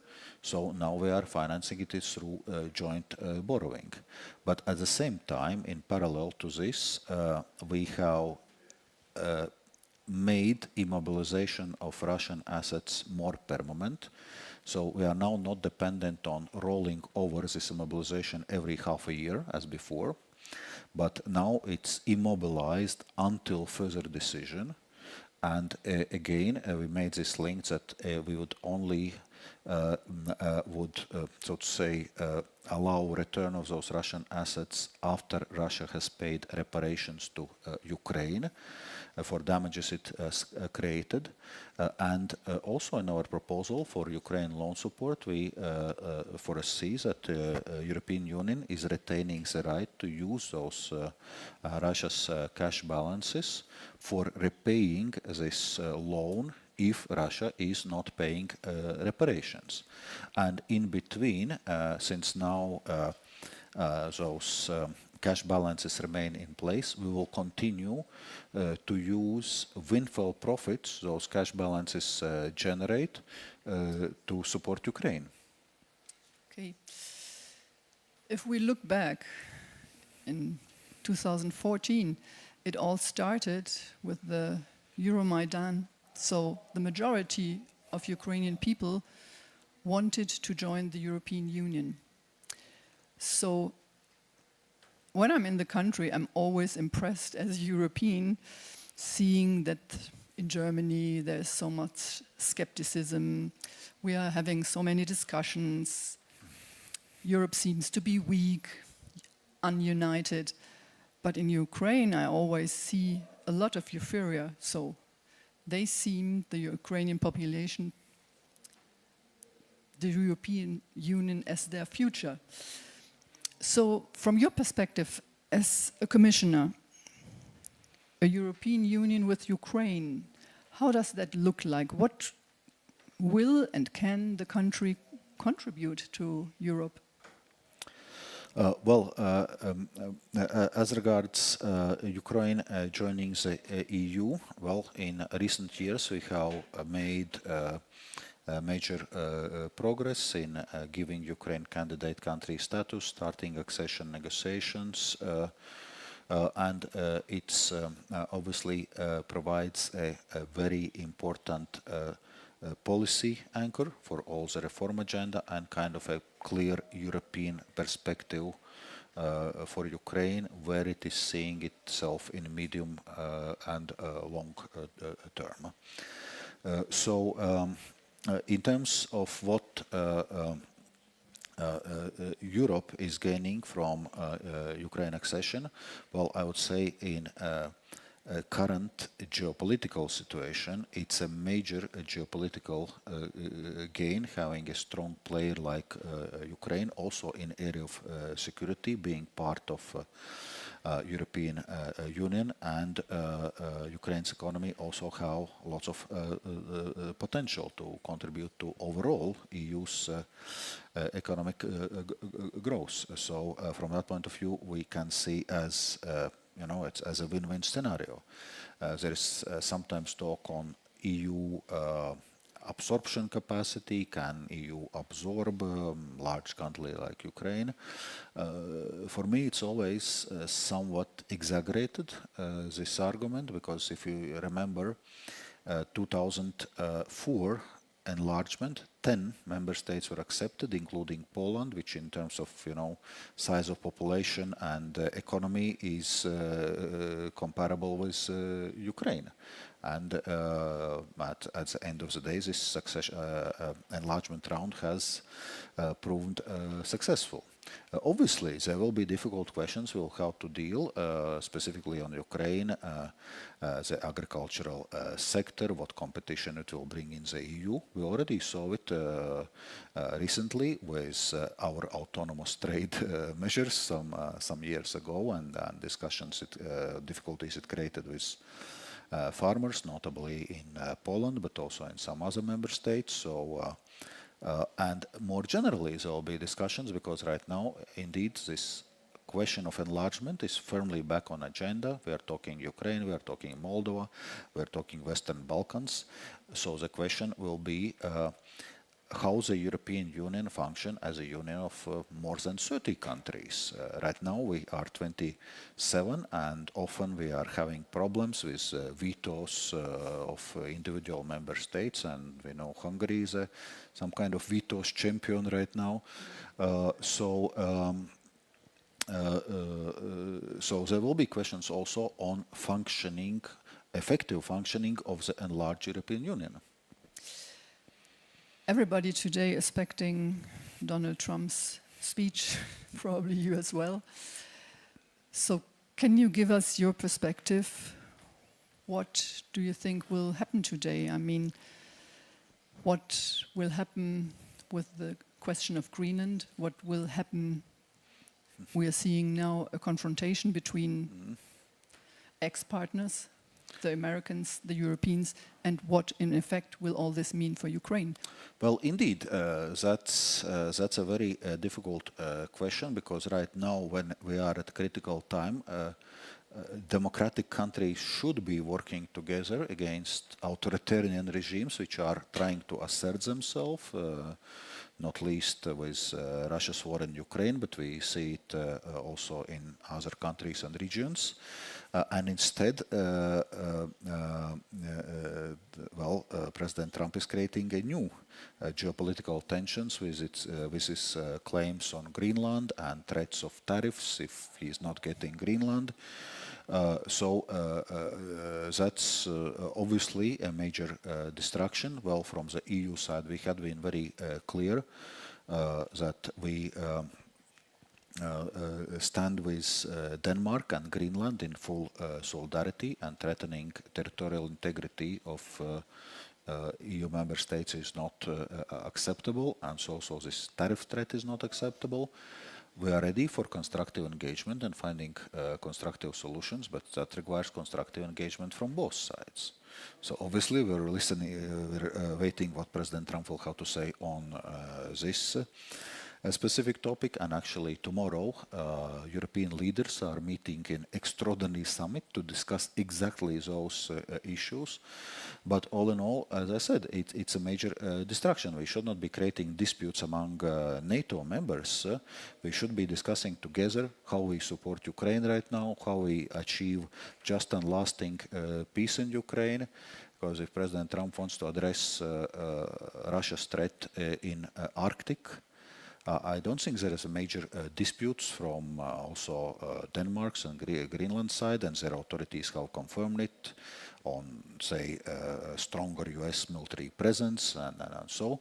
But the most effective way to address Russia's threats right now is to support Ukraine against Russia, and to ensure that there is a just and lasting peace in Ukraine, which is stopping further Russia's aggressions and not becoming just a prelude for further Russia's wars. Yeah, with this hopeful outlook, I would like to close this session. Whatever will be the outcome of today, I think it will be an important day in history of Europe. We can all agree on that. Thank you very much. Thank you for being here. Thank you for giving your perspective to us and sharing your experience. Thank you to you for listening. Thank you.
Well, this is a tough act to follow.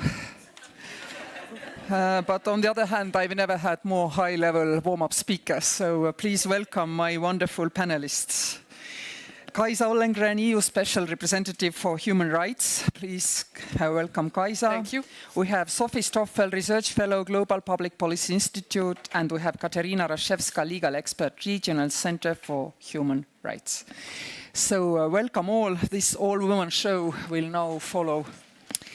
And I hope you don't mind, but we are getting now much more serious because we are going to talk about children. It's an area where we have felt helpless for 4 years, and it is definitely not for today for us to find solutions.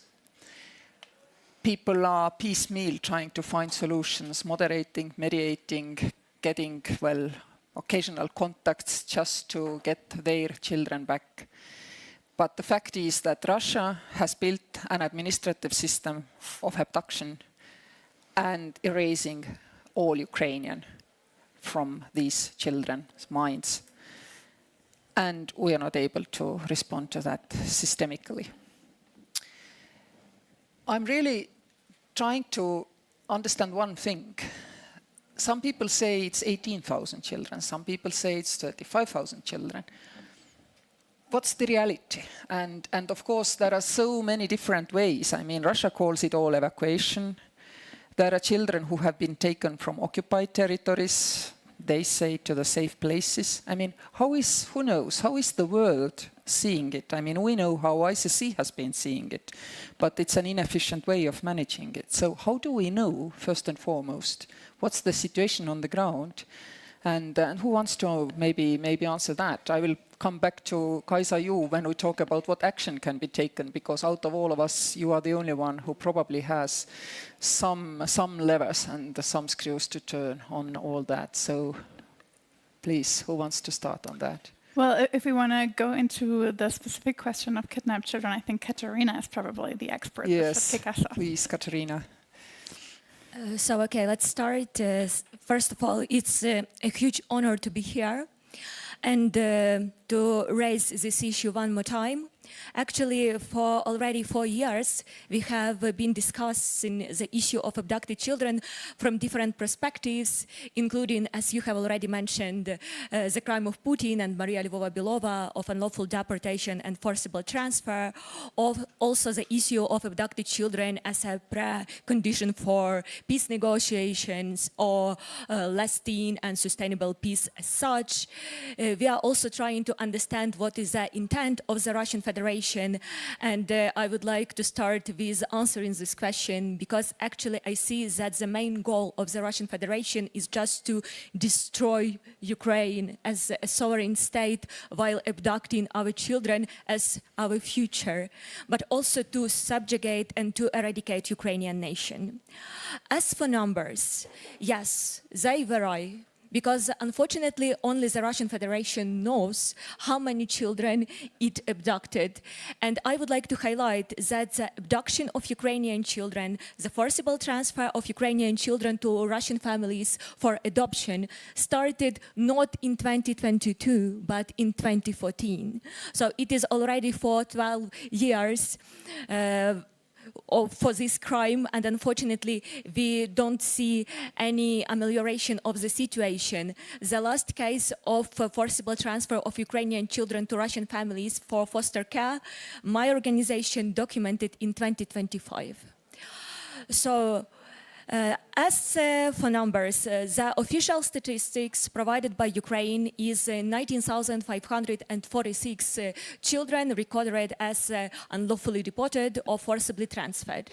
We also know the number is 35,000.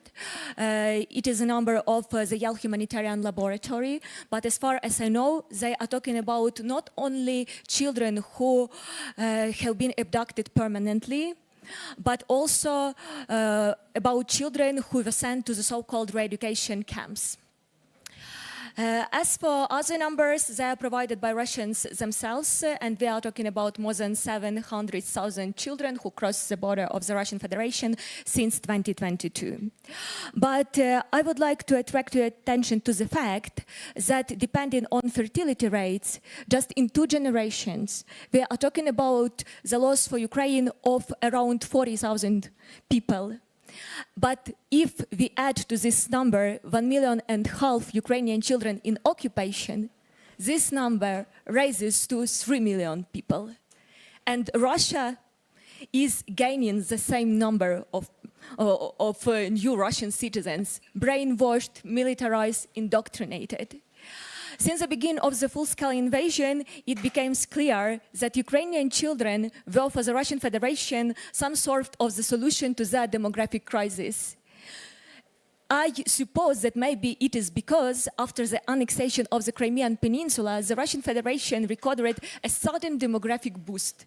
Of course, not biological, but just technical because of the crime of aggression and because of the annexation of the sovereign territory of the other state. Before, Putin was trying to attract migrants and also to attract the so-called compatriots from abroad, but all these policies, they failed. Also because migrants, they were mostly not Russian speakers or don't speak Russian fluently. We know all these limits, including the limitation of access to education for migrants' children in Russia. So everything failed because it doesn't correspond with the vision of the Russian board. In the eyes of the aggression state, Ukrainian children, they are totally different because they are Russifiable. And for this, the whole system was created.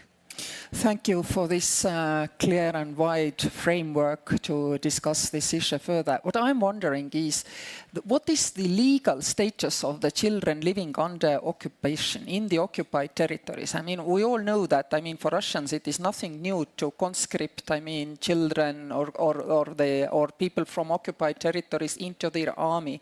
And it's 4 years now. I mean, those who were children are now almost grown-ups. Some are grown-ups. What's the legal status? And how exactly Russia is violating the right of these people on the occupied territories? Because after all, we all know that you shouldn't take people into your military under occupation. Russia has always done that. I have personal experience from Estonia, from Soviet Union time. So where we stand legally there? Well, I think there's 2 points that are important here. In terms of the Russian official narrative, children are being abducted for their own protection, right? That is a claim that is being reiterated time and time again, and that children that are in dangerous situations are getting safe homes with Russian families. But if this was a real protection strategy, it would look totally different. It is usually never the preferred option to take a child under threat away from their family and friends, from their social environment. To take them away, you need parental consent.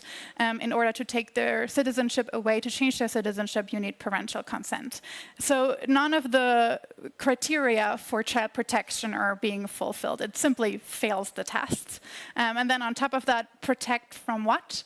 To protect from the violence of the occupying power. So the logic is definitely reversed here. And I think what's important there is that this is a strategic approach, right? When you hear child protections, people's emotions kick in. They immediately think about the issue differently. They also think about the war differently. And I think that is the point that I really want to highlight, that this is not necessarily only something that we have to look at from a child rights or humanitarian perspective. Russia is very deliberately targeting Ukrainian children in a number of different ways. Abduction is only one of them. They're also repeatedly destroying schools, maternity wings of hospitals, children's hospitals. So destroying the infrastructure where children grow and build trust. They often target children deliberately. We have a really high number of child casualties among civilian casualties, and that number rises over the years of the war. So in beginning of 2025, there was a 200% increase of child casualties compared to 2024. So this is getting worse. Russia is also using Ukrainian children for intelligence purposes. There's the these gaming apps, especially in the beginning of the war, that lead children, manipulate them into sharing photos of their local infrastructure, of military installations, and so on. We also have reports that Russia is now, on a pretty large scale, actually deliberately recruiting Ukrainian children for sabotage acts. And the point is, none of this is unique to this conflict. And I think that is the big threat, that we still don't have any type of strategic countermeasures to this type of activity. Russia is doing it in Ukraine. Assad did it with his own population in Syria. ISIS has done it at a very, very resourceful strategic scale in Syria, Iraq, and now is doing it in many African countries as well. So we're seeing a pattern that's being reiterated over and over again, that destabilizing actors of all kinds, be they dictators, be they extremists, be they terrorist groups, target children specifically because they are more vulnerable, they're easier to overpower, but they also have a higher capacity than we usually think. They're capable of much more than we assume. They embody the future of a society, and this is where Katerina's point comes in. This is really an attack on the future of Ukraine, more than just an attack on Ukrainian children. But even beyond that, propaganda, indoctrination, and also trauma in childhood has a much more lasting effect than propaganda that is being inflicted on adults. So by also keeping such a large amount of children in the occupied territories, or even repatriating, that's the wrong word, but taking them to Russia, they are making sure that that portion of the Ukrainian generation is getting this Russian intense propaganda. So I think what I also would be interested in discussing with you guys is looking a little bit into what are the future challenges that Ukraine will face because of the strategy that will last even beyond the war. Absolutely, and we'll certainly come to that when we have discussed how to best get the children back. We need indeed to look into, what's the rehabilitation program seen, and there, I would say, in a way, that would be a tough job, but it can be supported by European Union institutions very well, and it can be done. But first and foremost, what more can be done to get the kids back? And Kaisa, there are of course legal processes, we can protest, whatever. Previously we would have gone to United Nations, asked for a resolution, and so on, so on. Now, I think the only point we can turn actually is you, Kaisa, because EU is the only institution who is in charge at least of some levers. Sanction mechanisms, Schengen visa mechanism, crossing the border rights, in any way pestering those people. And we know it's an administrative system, therefore we know there are concrete people. What more could we do in Europe to kind of make it at least uncomfortable for the system to keep running? Yes, well, thank you. I think you raised very good points on this, because that is exactly what we need to do, make sure that it is uncomfortable for the system, and also that the world keeps talking about this. So I think raising the issue again and again on the highest political level is really very important. So I think all European leaders, all leaders around the world should continue to raise this topic. It is so fundamental, and it is also, there is actually a resolution that was adopted in the United Nations in December. Great help. With the support of the European countries, of course, but also the United States. And we do not always find ourselves on the same side these days. And so it is significant that it was adopted, but it doesn't change the situation on the ground for the children. And I think what is really important is that when we look at all the instruments we have, well, it's very frustrating that, of course, none of those instruments will get all the children back as long as the war is raging. Because the only situation that we can imagine in which you could get a large number of those children back is if there is a ceasefire or a peace. And therefore, number one for me is that it has to be part of any ceasefire or peace agreement. There cannot be any compromise on this. It has to be stated very clearly: the children have to be returned to Ukraine. I think that is very, very important. The instruments that we can use while the war is still ongoing is the sanctions, as you mentioned, and the EU has sanctions in place on individuals. more than 100 individuals who have been identified as being responsible for the abduction and forcefully transfer of these children. This is, I mean, it's difficult because of there are no contacts, of course, on the Russian side. To obtain this information is difficult, but with the help of Ukraine and several institutions, we have been able to identify those people and to sanction them and to limit and to stop completely, of course, any contacts that they might have with us. So that is an instrument we use. What is also very important is the documentation of all of this. And I think in Ukraine there is now really a unique documentation of many atrocities, including the abduction of these children. And we contribute to that financially and with expertise. We have a European civilian mission that is on the ground in Ukraine, supporting the Ukrainian authorities, the Prosecutor General's office, to do this. And of course, it's important that the ICC can continue its field work in Ukraine because of the arrest warrant against this commissioner. They apparently call her Commissioner for the Rights of Children. Well, the title couldn't be more wrong.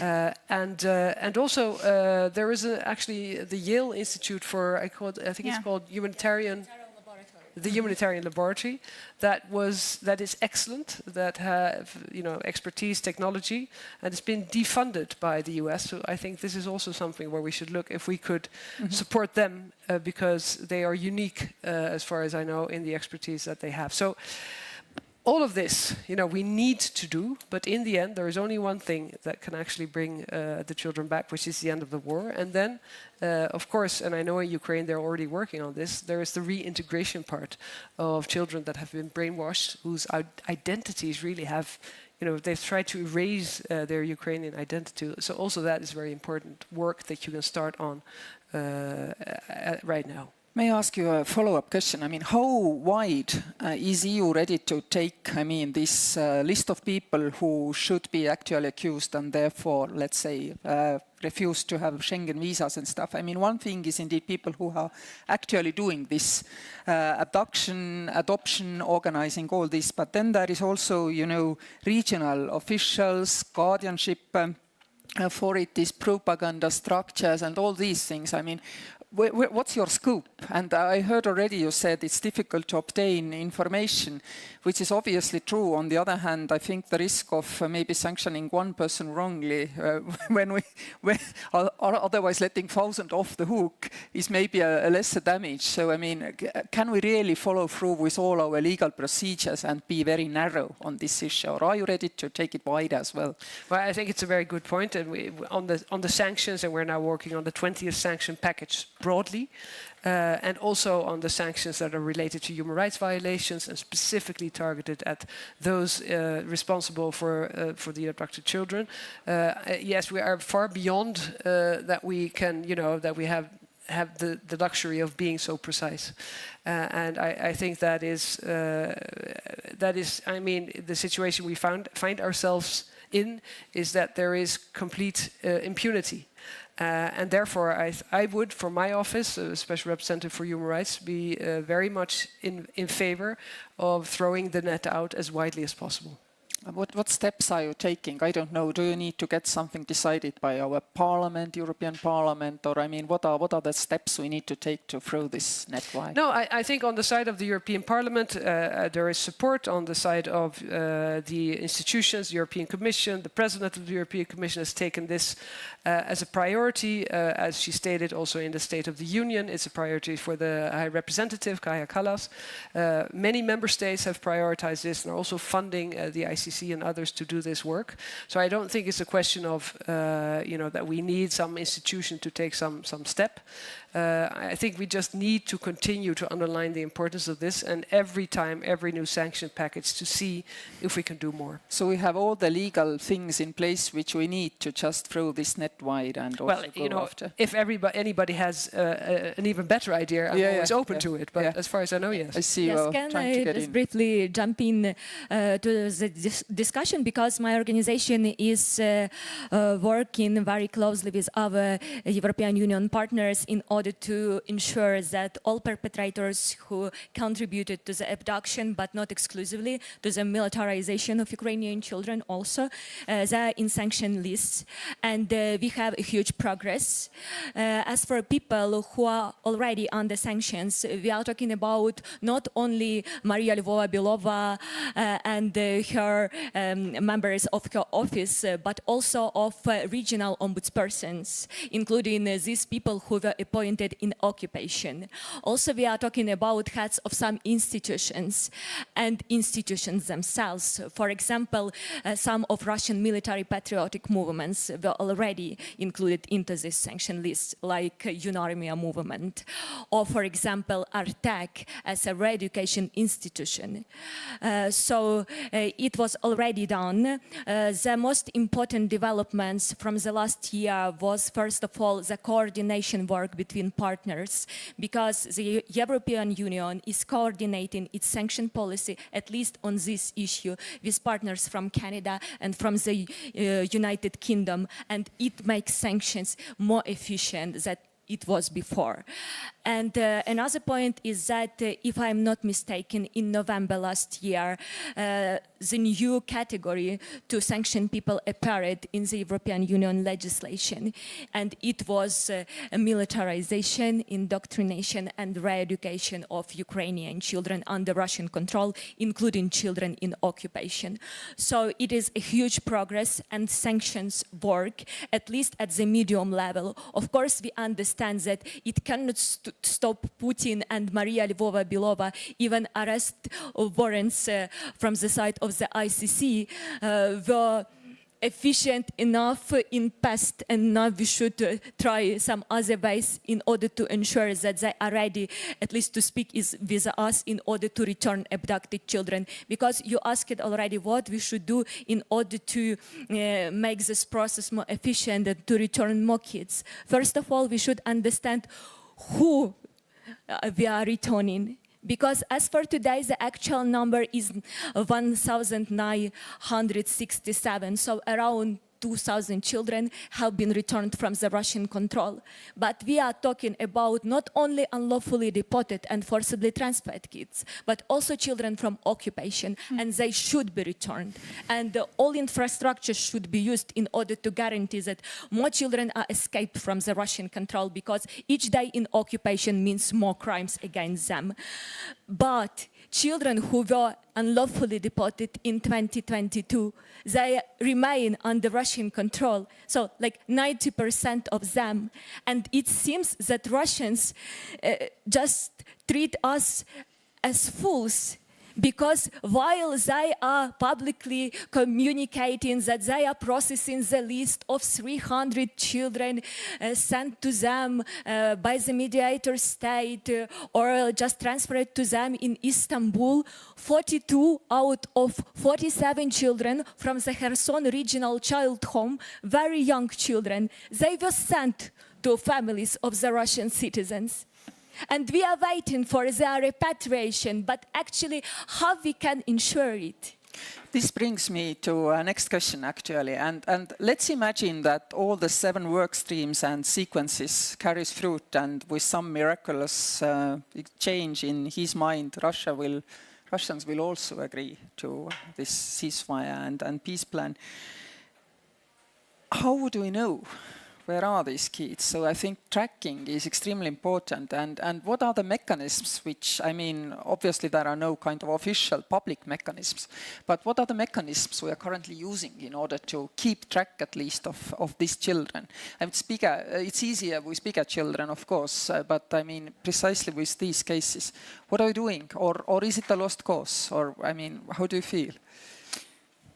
Well, I mean, first of all, it's very difficult. It also really depends on the child's individual case and situation, right? We've seen accounts of family members that have noticed, because they were living together, that a child was abducted and even traveled after them into Russian territories to get them back. So any situation where there is like a close-knit family around them, I think it's going to be fairly easy to track them back, because they will be identifiable, because there is going to be people that care care personally and they know that this person is missing. It's much different when it's about children that are being taken from official institutions or kind of unsafe living conditions, or maybe a single parent household where the parent passed in the war, situations like this.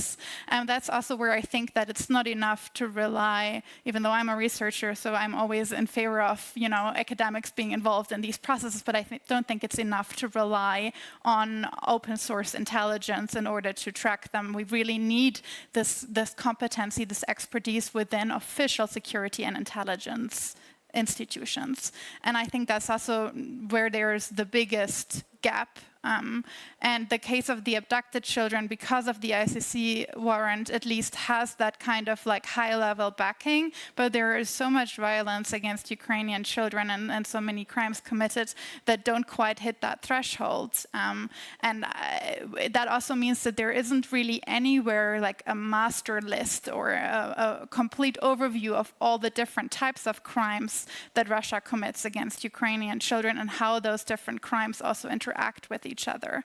And that's definitely a gap that needs to be closed. And I think that's also one of those situations where European support could be very beneficial, make a big difference in terms of resource support, but also in terms of intelligent cooperation, information sharing. There is, I think, enough opportunity out there that we could do more. That's not being used. Okay, guys, I'm afraid that's for you now to respond to, because indeed your official job title is, I see there are questions coming up as well.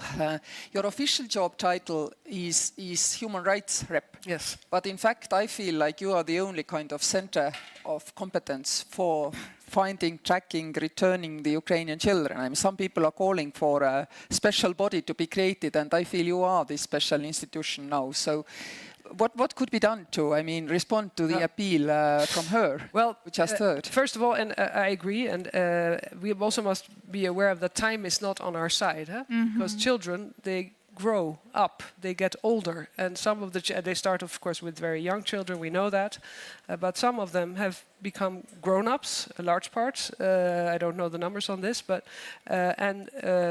we risk sort of having lost them already because, for instance, they are being mobilized, militarized and mobilized. So time is not on our side. We need to do more. There is a lot of coordination now going on between those European institutes that I think can be helpful. So it's the European Union. It's the Council of Europe that is very, very active. And Council of Europe, of course, has specific expertise also on Russia. It's the OSCE. And there is the coalition that the European Union is part of, led by Canada. And Ukraine, of course, is also part of it, really full focused on the return of the children. And there is Ukraine itself that has to bring back the kids initiative. And I think all of these organizations coordinate their work, compare their information. And we need, I mean, not to say that the academia and the experts cannot perhaps not do everything, but their expertise is absolutely vital, especially in tracking those children. And I think it's a very interesting point you made, but I say that more with my previous hat as defense minister, that you could use the intelligence services of various countries to help the experts to get the knowledge that they need for eventually being able to bring the children back. Because the number of the returned children is, I mean, every child that is returned, I'm very grateful and thankful, but it's a very low number compared to the huge number of children that are missing. And we know that it's been very difficult, and often there have been sort of middlemen.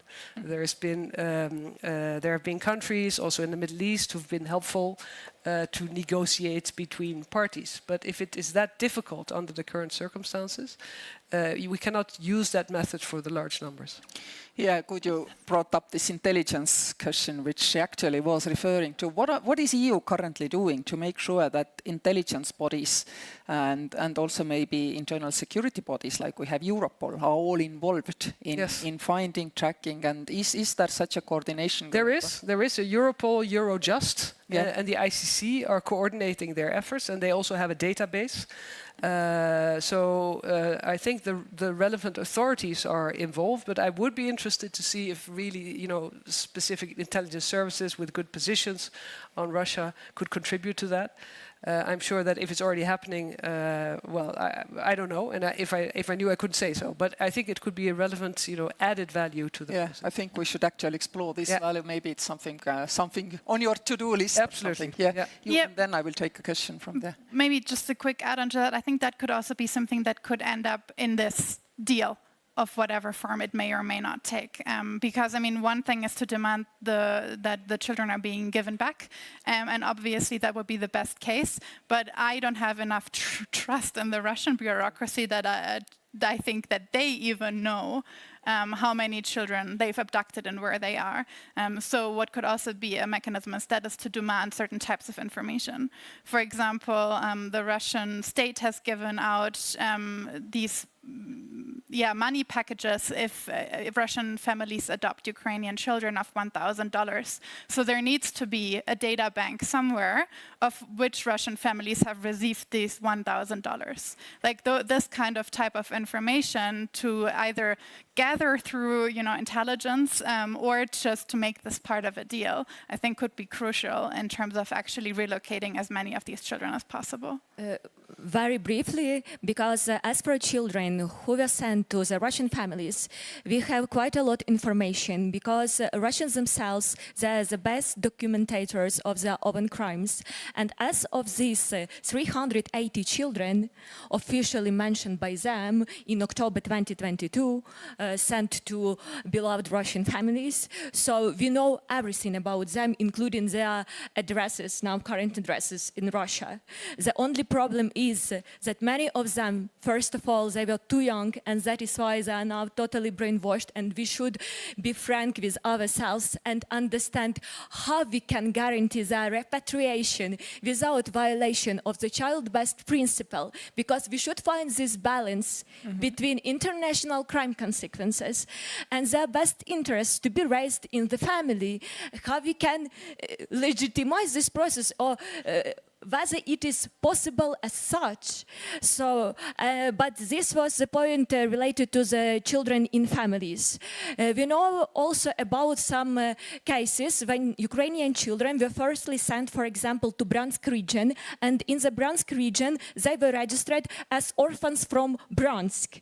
And that is why in this database it is very often indicated that it is not Ivan from occupied Mariupol of Donetsk Oblast, but this is Ivan from Bryansk, and that is why without photo and without specific software, it is just impossible to understand that this Ivan is abducted child from Ukraine. So we should understand that this issue is very complex, and we need a very specific support, not to duplicate some work already done, but just, to go deeper and to cover more and more children. And we should do it in parallel with the process of repatriation itself. And we should negotiate with Russians that not only children, but also young adults should be returned. Because you are actually very true talking about children who maybe now are in the process to be recruited to the Russian army, at least under this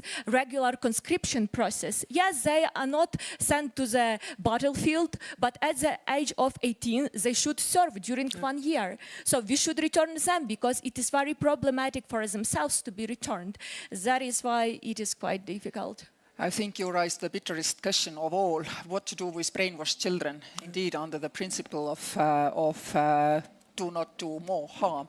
But I think maybe we can leave this dreaming about how to do the rehabilitation of these children to the end of this panel, but I think we should take questions. Line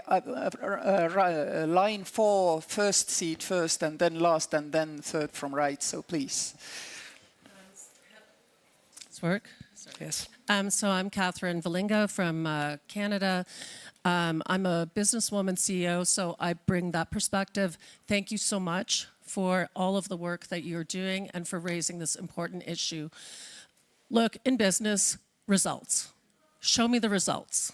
And what I see is a lot of action, sanctions, government conferences, resolutions. But at the end of the day, I'm looking at there are organizations, NGOs, that are getting results. Canada, we had an underground railroad. There's the Rainbow Railroad. There's an underground railroad that exists to get these children from Russia now. And what they're limited by is money. $10,000 a child. That's what it takes for getting them out, the ones that want to, that connect to full 6 to 12 months. Katarina's organization is likely needs money. That's how we can help in the West. We have money. They know what they're doing, and it's so, I guess it's for me, the question is, why are these organizations and NGOs on their goddamn knees when they're getting the results?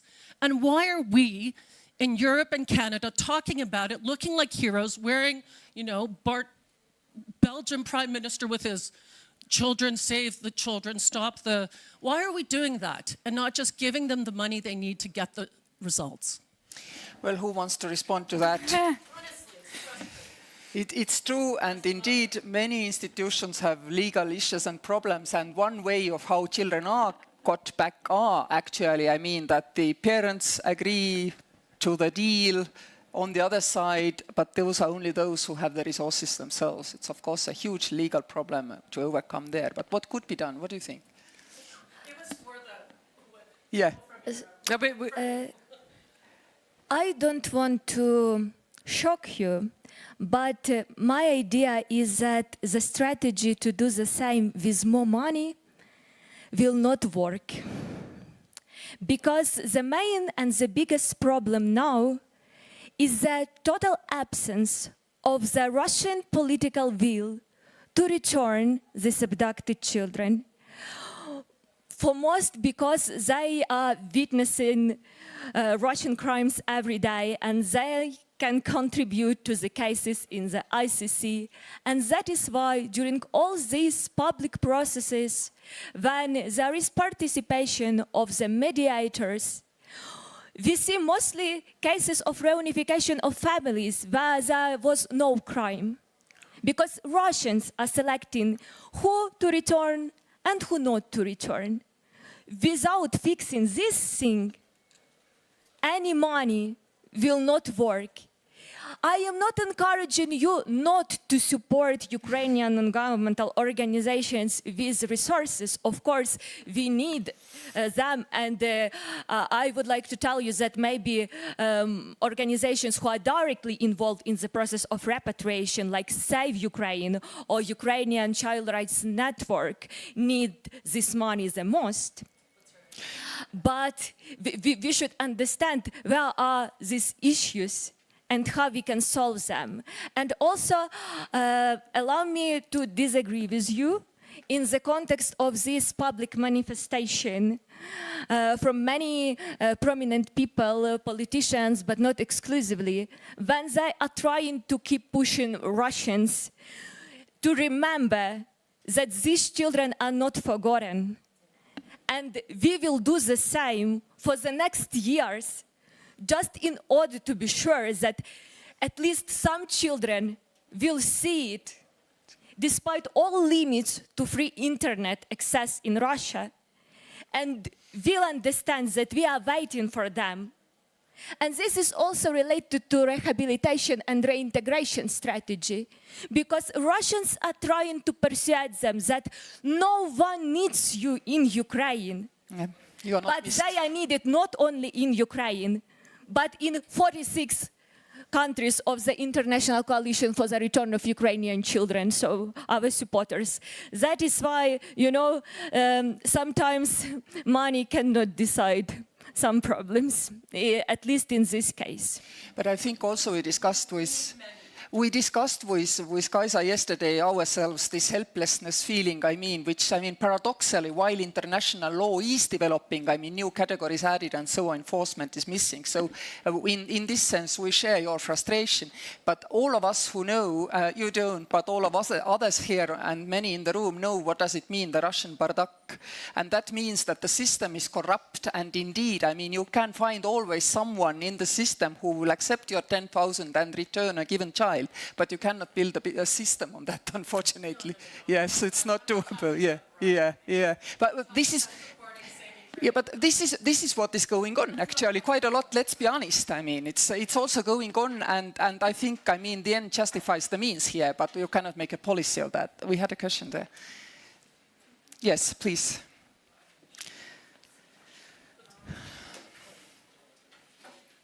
Thank you. My name is Irina Fedorenko, and I am an artist, and also I'm from Mariupol. And I know this topic from inside, my relatives, my friends, and I know what is stolen children. And during these 4 years, as an artist, I'm working with the topic of children. I put few paintings because today I also have an exhibition in another location here, just to show it quickly. And during these 4 years, these paintings was almost in 100 exhibitions in different countries. And as I understood, people still didn't understood how deep is this topic. For politics, they have their questions, what they discuss. For people from business, they discuss their topics. But just people, children, I want to say a big thank you for what are you doing, and I hope that we will have results. Thank you. Thank you. Art is such a powerful tool. I remember last year, or the year before, here in the YES, we were showing the pictures of and small clips of the children who had been returned. And probably for me, that was the most kind of humble moment of this war, to see those successful. But unfortunately, you're so right. There are far more many who need to be saved. That was another question in that level. Please come forward. Good afternoon. Thank you for all your hard work. Carolina, thank you for your testimony at the UN. So my name is Eric Gabady. I'm the chair of Save Ukraine. What was referred to as the $10,000, it's not for bribery, but Save Ukraine has now rescued 500 children during 2025. 1,000 of the 2,000 have been rescued. 1,100 actually have been rescued by Save Ukraine. 90% of the last children who've been rescued have been by Save Ukraine. It's as you described it well, there's a bifurcation of the issue. First, every child we can get out is super important. Our goal this year is to rescue 1,000. It's not a lot. We need to consider the true captured children, as Katarina has explained, which is the 1 million or so children in occupied territories. But it's still a very large effort, and it's an effort which should get supported. In terms of the legal structure, Save Ukraine is also the ones who are the primary evidence gathering. As the children are brought through Belarus, the government will capture some, but unsurprisingly, for many of the children who suffered such tremendous trauma, it's 45 to 90 days post-rescue when they really start revealing many of the horrible things that they endured. And Save Ukraine's that spot.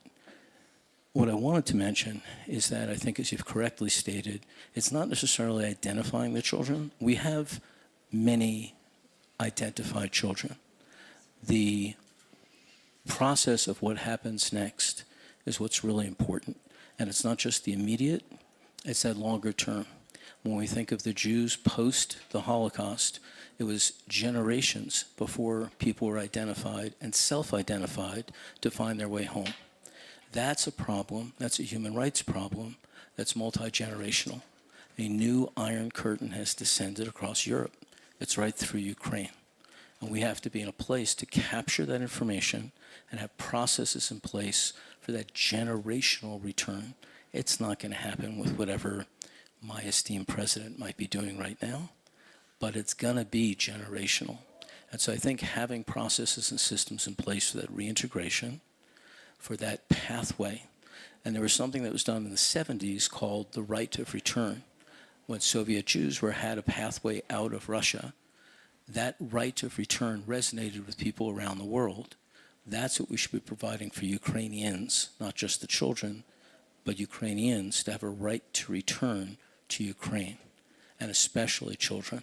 So if there is a way to enable the EU to take leadership on that capturing of information of Ukrainians that are in the occupied territories, of having a way to have that pathway back, of having that generational database where people can say, I didn't know I was Ukrainian, and find their way home, that would be a tremendous, tremendous aid.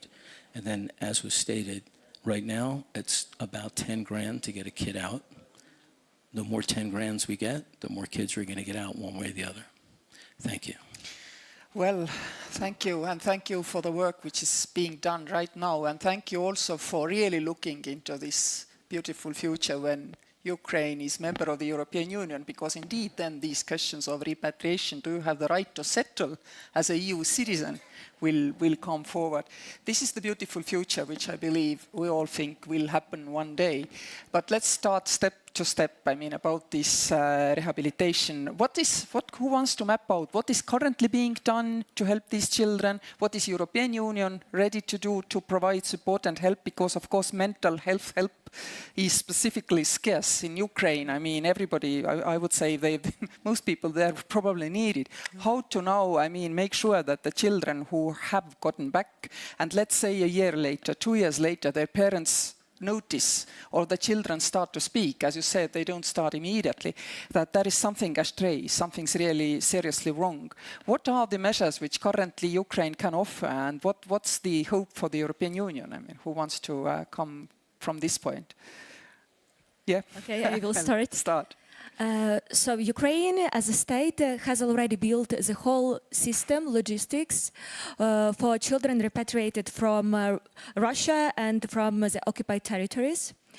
It means that each and every child is interviewed by special people, commissioners, who are trying to understand their unique needs and their personal situation, but not only the situation of this specific child, but the situation of the whole family, because when we are talking about social support, other services, we should understand that they are provided not to one child from the family, but to the family as such. So we have 3 reintegration packages and also 50,000 of hryvnias in order to support this child and also young adults returning from the Russian control. We have also established even the system of providing some legal support, and not only in the context of renewing, for example, some personal documents, but also in the context to support processes at the national and international level. For example, my organization, we are representing these children in the United Nations treaty bodies, including the United Nations Human Rights Committee. Also, we are interviewing them in order to submit new communications to the International Criminal Court, related not only to unlawful deportation, but also to other crimes under the Rome Statute. We are also trying to contribute to the process of receiving compensation by these children using the infrastructure of the International Register for Damage, now Complaint Commission.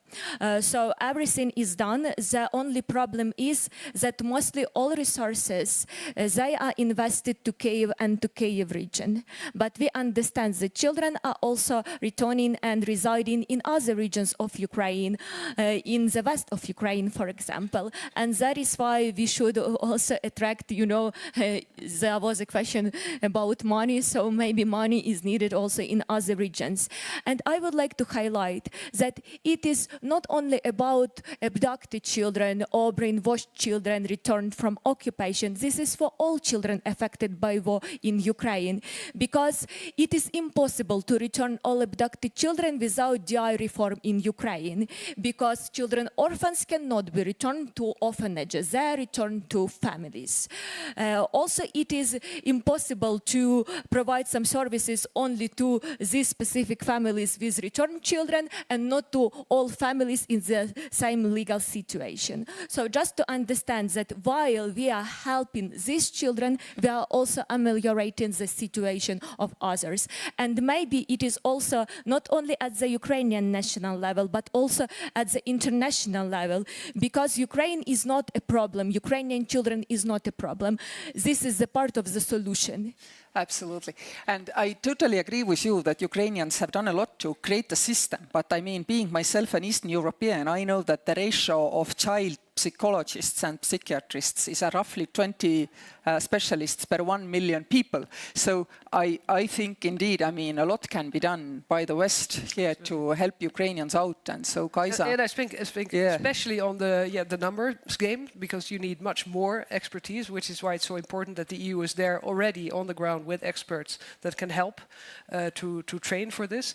And I think we also must be aware of the huge task that not only lies ahead of Ukraine, you're already doing it, because the children is an extremely important and difficult group to deal with and for the reintegration. But there are also the veterans, which is a huge group. There are also the people who've come back who've been prisoners of war. There are the people who've been illegally detained who will be able to return to Ukraine. So there are various groups. So this expertise and the numbers of people that you need to have available in Ukraine is really huge. So that requires funding, expertise from the European Union side, and we're already doing it. I think we're constantly talking to Ukraine to see what else should be done, could be done, and must be done. Could, for example, we imagine that from Eastern European nations where you still have, I mean, millions of Russian-speaking people, because after all, I mean, taking them to seek help in UK or Germany wouldn't help that much, whereas in Poland, Romania, Bulgaria, I mean, and all these Eastern nations, you have many people who speak the language actually. So we are very much looking forward to the Commission making a call for us to, I mean, create, you can provide us the resources, but I think we are all capable of finding people who fit the criteria of speaking the language, because you cannot help a child in another language. I think you want. Yeah, and I think that's an important point there. And I would also like to stress again that it's not just about the children that got abducted. There was a 2024 study that showed 43% of all Ukrainian children are showing signs of trauma and psychological distress. And there is something different about experiencing trauma as a child with a developing brain and as an adult. So I think we also need to make sure still to not throw adults that experience trauma in its many ways, including veterans, into the same category as children, just because physiologically the effects are different. And the point here is that's going to be a generational task. So we need mental health and psychological support immediately, and Ukraine's on it, but we need it long term. And I think that's where it becomes an investment in a generation, an investment in the future. Make being a psychologist a really attractive job. Make sure that's a job that's great to have. Trauma therapy, especially on a societal level, also needs to be culturally sensitive. So we can't just import trauma measures that were developed in Germany and just implant them in Ukraine. That's not going to work. It's a completely different setup, completely different also historical and intergenerational trauma that takes place there. So I think my call would be to also understand this as an opportunity to reshape the way that society deals with trauma and the strength and resilience that already is there, but that can also come from that for the next 20, 30, 50, or even 100 years.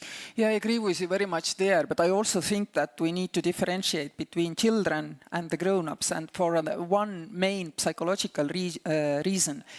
Kids don't know that what happened to them, domestic violence, rape in the worst case, is not the life. They have no other experience. And all children growing up in military conflict, I mean, they have totally different needs from the grown-ups who basically are helped by the fact if the world says this was wrong, what happened to you, whereas kids cannot. So even if there is a cultural element, I'm quite sure there is also a big part of knowledge in humankind, on how to actually help these children for whom this is the only life which they've seen and known. And I'm quite sure that Ukrainians can be supported by external specialists on that. So I think Europe can take a bigger role there and then try to help this way these kids. Yeah. Do we have any more questions, comments from the auditorium?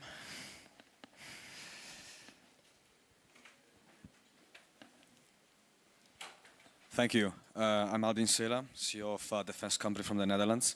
I've actually a question. I would like to ask if you can make some examples of how the Russians, or what techniques the Russians use to indoctrinate kids and to Russify them, and especially how can these techniques and tools be used with social media platforms to also extend the influence into Europe, to our children and also to our adults, let's say.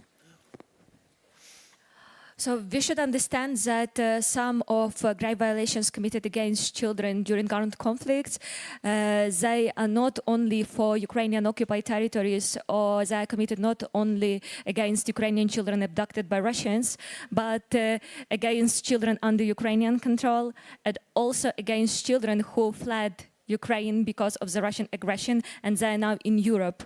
Unfortunately, there were cases already recorded in Poland and in Czech Republic when Russian FSB agents were trying to recruit to use, it was actually the use of kids from the legal standpoint, so to use these children in order to commit some illegal actions and in order to undermine this solidarity and support towards the Ukrainian nation and towards these people from Ukraine in the states of the European Union. So yes, in order to do it, they are using social networks, including Telegram, TikTok, and others. And of course, I don't have a simple answer to this big challenge, because it is not only for Ukrainian children, it is in general for children in this new era.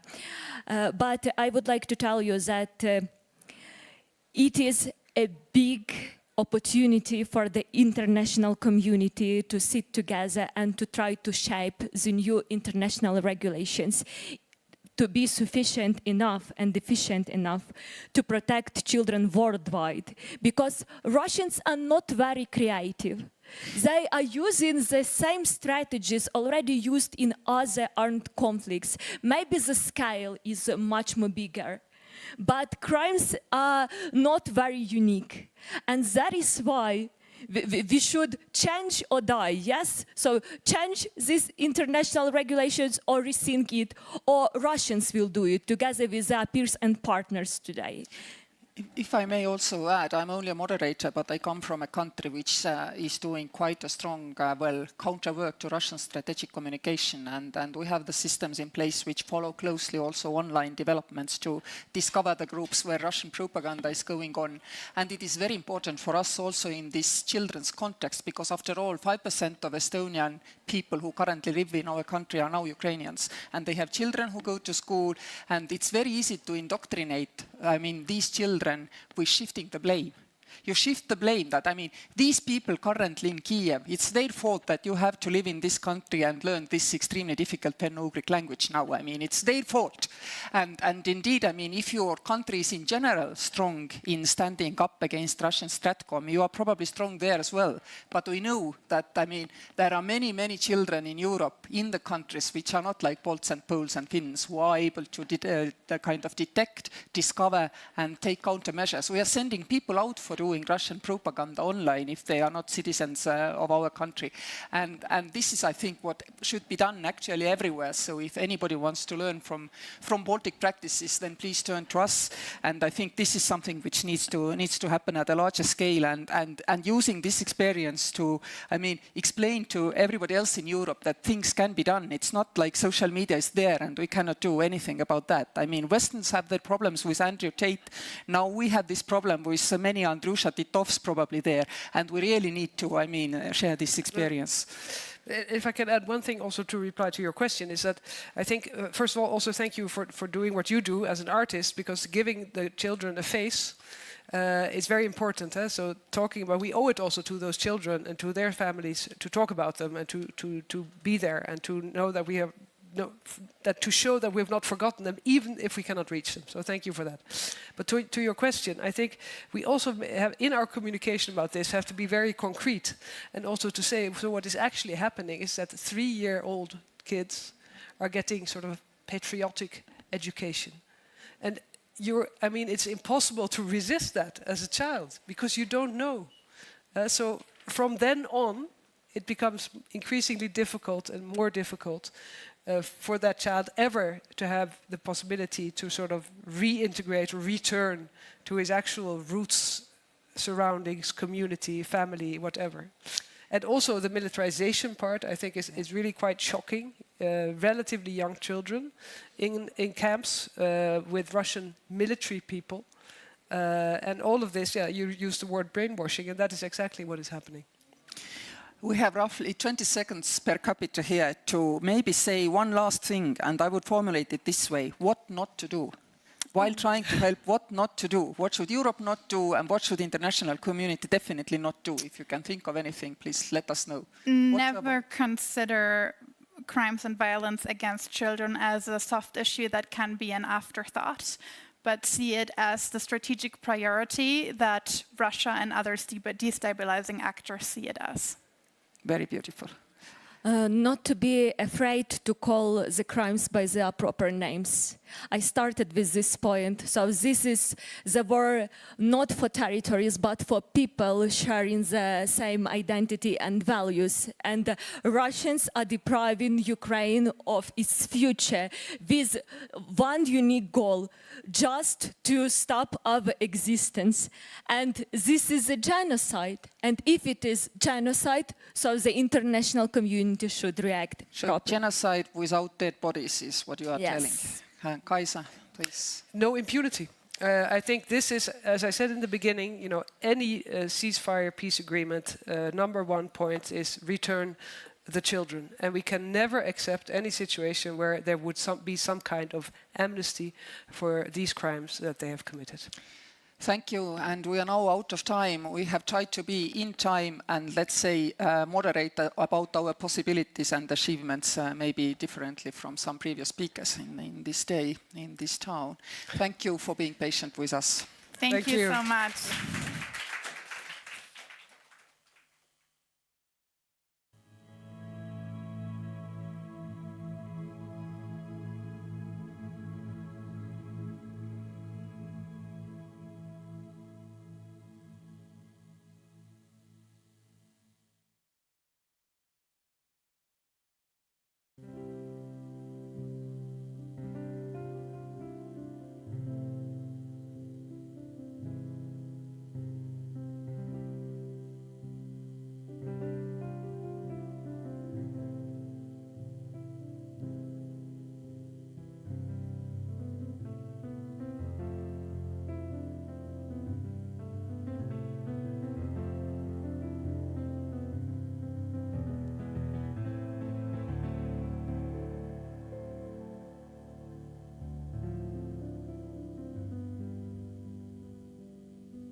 You ready to go? I'm ready wherever you are. Okay. Well, good afternoon, ladies and gentlemen. Great pleasure for me to be here again at Ukraine House. And it's an even greater pleasure to welcome General Kellogg, who really doesn't need much of introduction. Retired Lieutenant General, former National Security Advisor to Mike Pence, who served, of course, as Vice President in the first Trump administration, and more recently, of course, President Trump's front man, so to speak, on the Ukraine issue until just a few weeks ago, until the end of last year, right? So the good thing is he is now a free man. And this is why we expect him to speak his mind.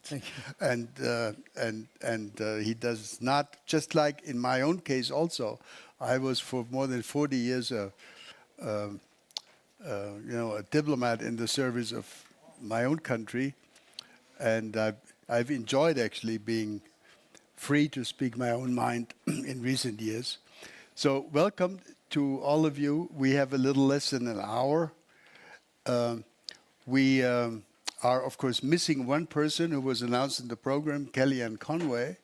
It would be great to have her, like the general, of course, long-time associate of President Trump's.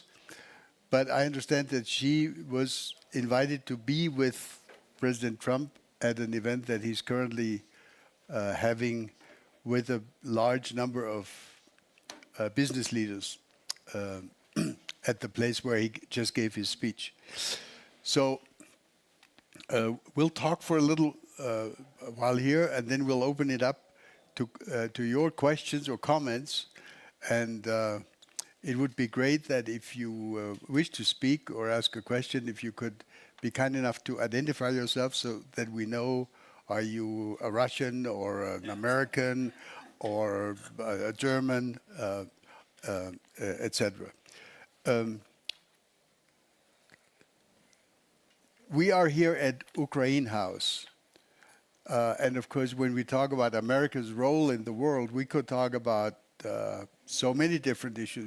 We could start talking about China, about Venezuela, about Gaza, about Iran, etc.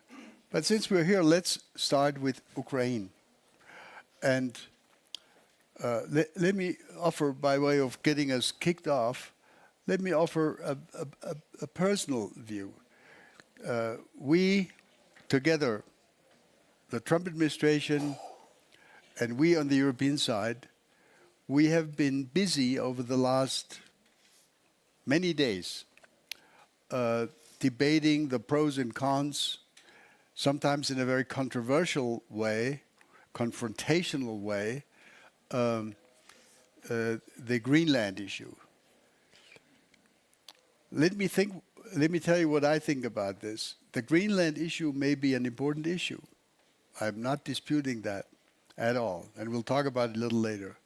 But what I worry about is that it actually, this discussion, this intense discussion, actually tends to suck away energy and focus in our collective endeavor to help Ukraine defend itself successfully in this war waged by the Russian aggressors. So this is why I think we should start with Ukraine and make sure that we don't forget that for most Europeans, Ukraine is currently the #1 security challenge. And I hope that going forward, that will be understood by even more Europeans, namely that it's not simply about helping Ukraine, making sure that Ukraine is not going to lose this war, but that this conflict, this war, is actually about us, about all of Europe, about our existential interests. And this is why I thought the video out down in the hallway, made with, I guess, with artificial intelligence, that showed, the potential vision of drones flying into buildings in Brussels or even in Davos, I think that's actually an ugly but necessary reminder that this war is actually not on Mars and it's not in China, it's right here in Europe. Finally, one additional word about this. Coming from Germany, I take pleasure in asking my German audiences. I do quite a bit of public speaking these days. I like to ask them, do you actually know where Ukraine is? And people will say, oh yeah, sure, I know. So I say, okay, so we live in Germany, we're in Berlin. So how far is it from Berlin to Vienna, the capital city of Austria?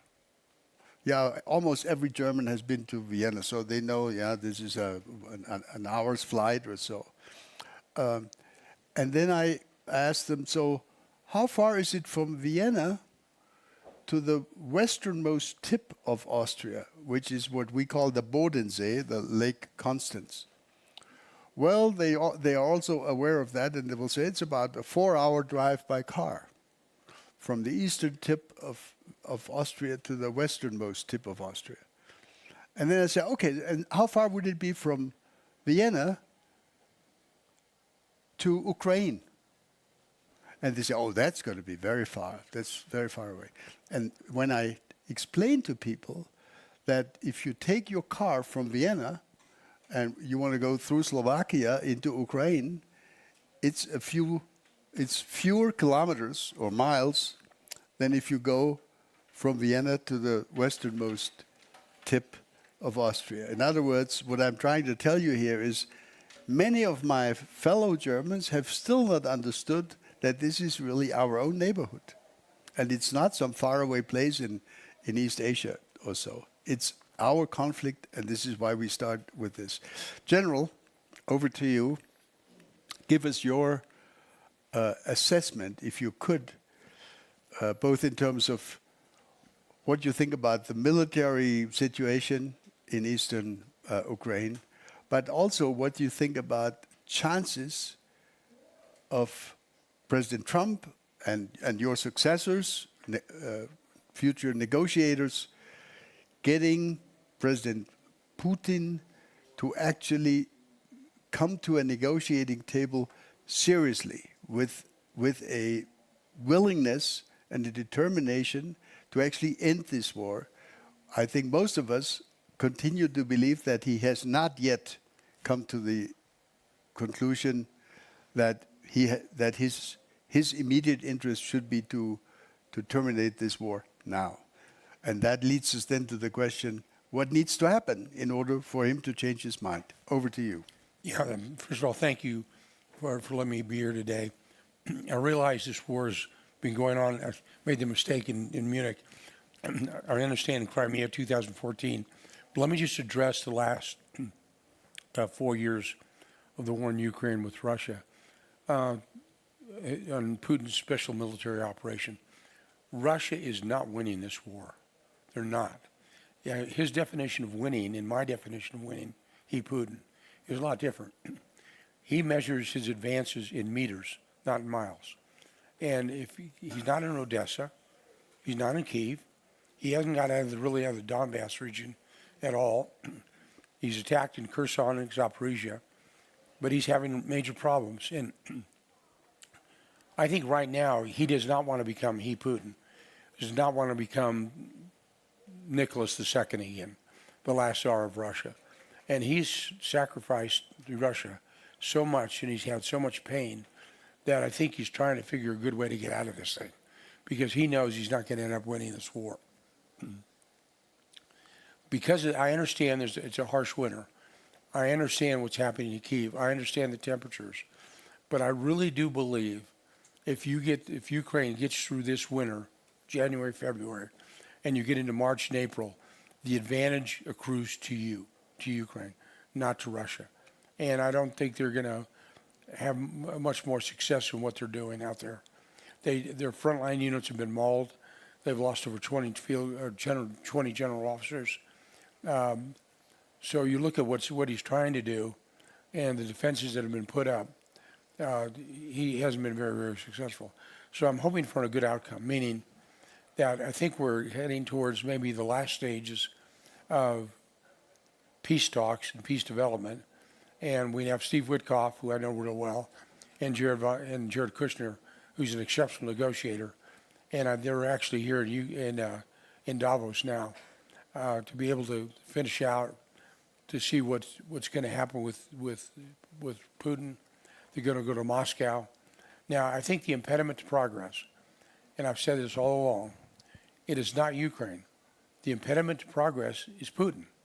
The fact is, I think he's reached a point psychologically, he really can't let go, because if he lets go, he admits it's a failure, and what he has done is a failure. And when you look at the amount of territory they've gained, it's really minimal. And then we'll get to a point where, the reconstruction can start. We can get peace out there, out in Ukraine. And I'm hoping by Independence Day this summer, there's peace in the land.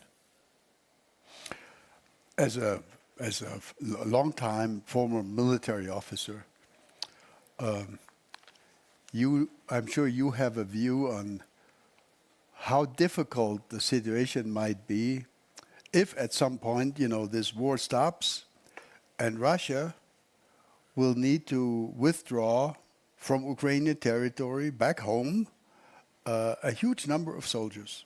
Yeah. Many of whom have seen their comrades die on the battlefield, many of them probably totally frustrated, etc. How would a government like the Putin regime deal with this very large number of mostly young men, totally, unhappy? They're not coming home as, victorious winners of a war. Is there a recipe for dealing with that kind of situation? I think that's part of Putin's problem. When you look what Russia did, then the Soviet Union, they left Afghanistan after losing 18,000 soldiers. They've lost over 1.2 million men, and probably women as well, in the fight in Ukraine. That's an enormous number. We in the West could not comprehend that number. It is an astronomical number.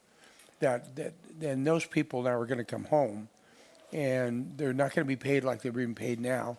When we were in, was it Paris? I was shocked at how much they were paying their soldiers.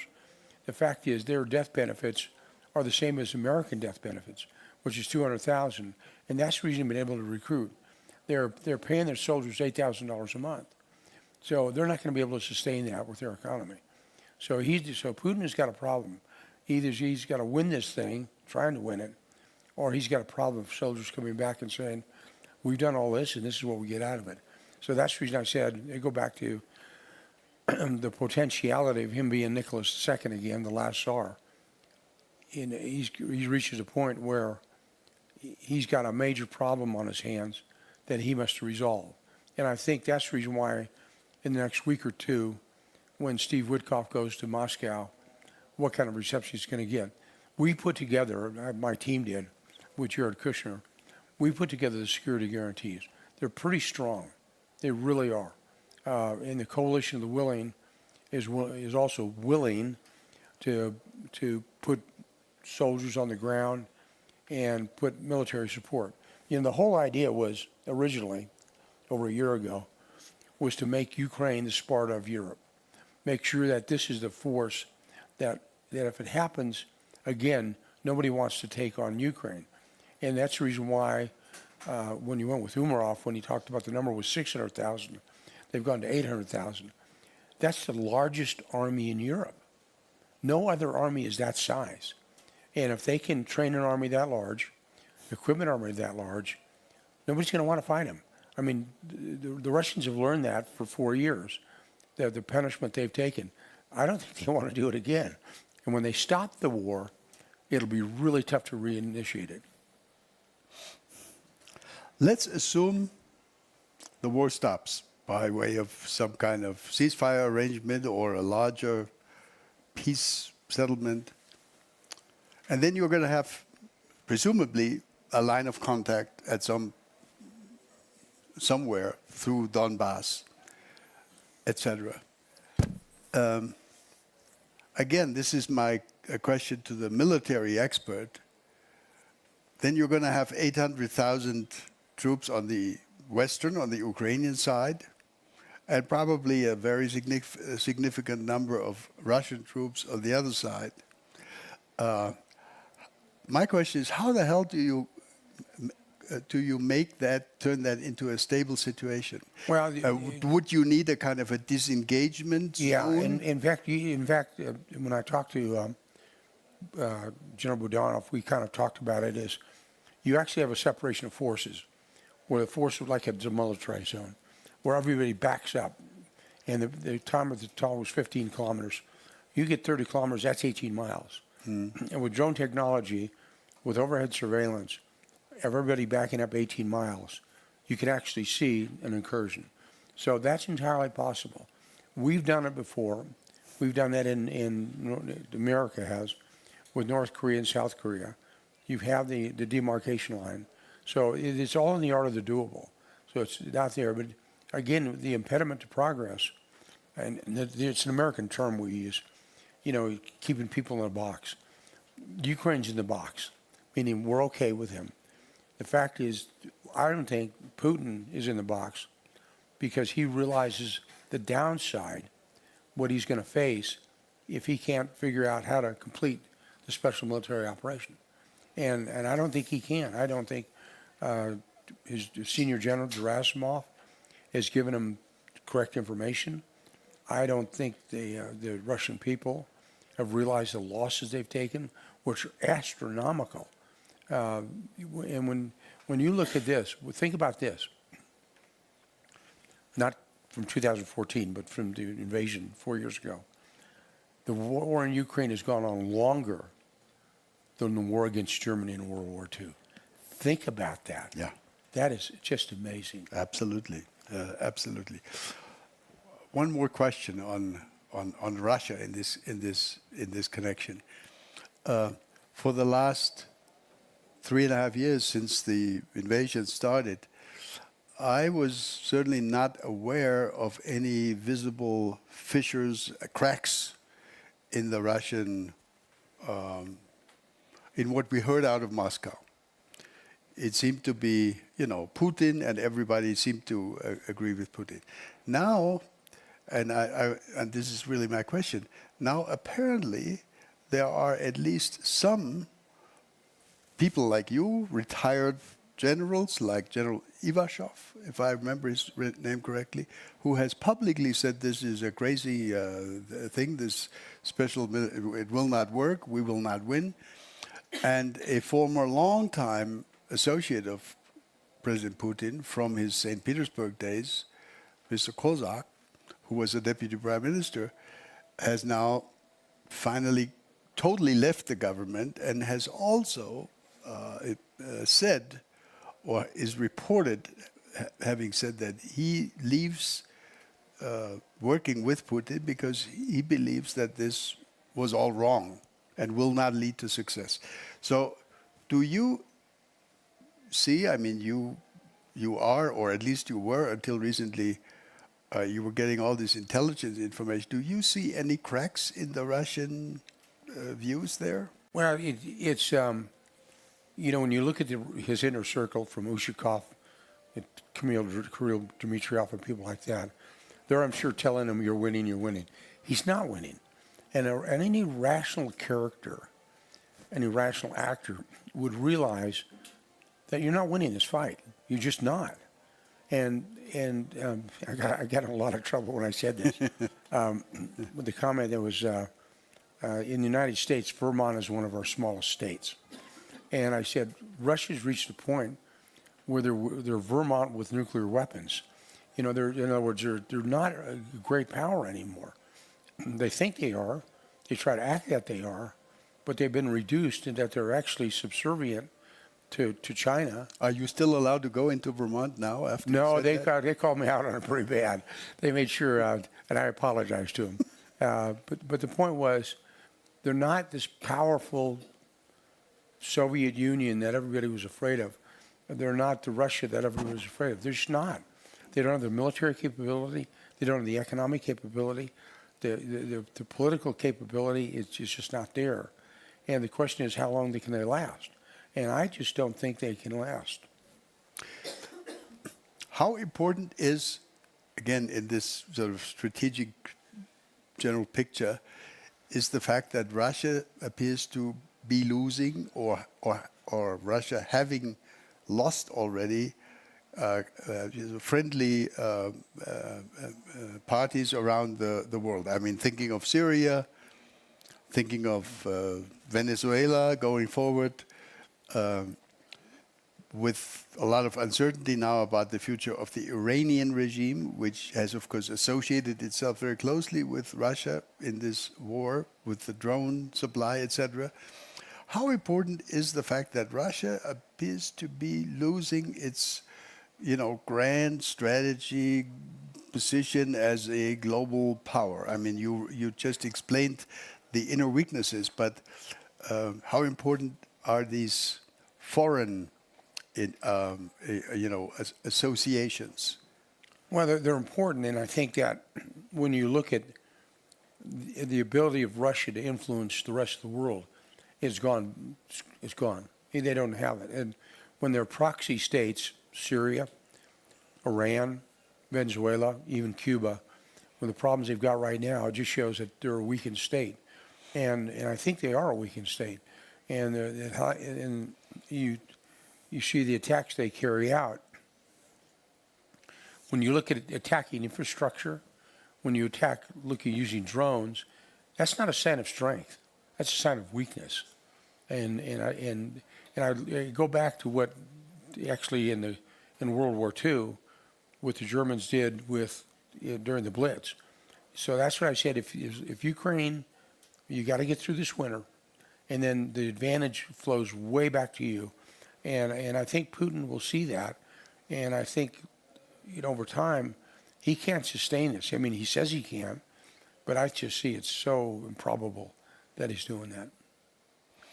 Let's turn, if we can, to the larger geostrategic picture, not forgetting that it's all about Ukraine, China, and Russia.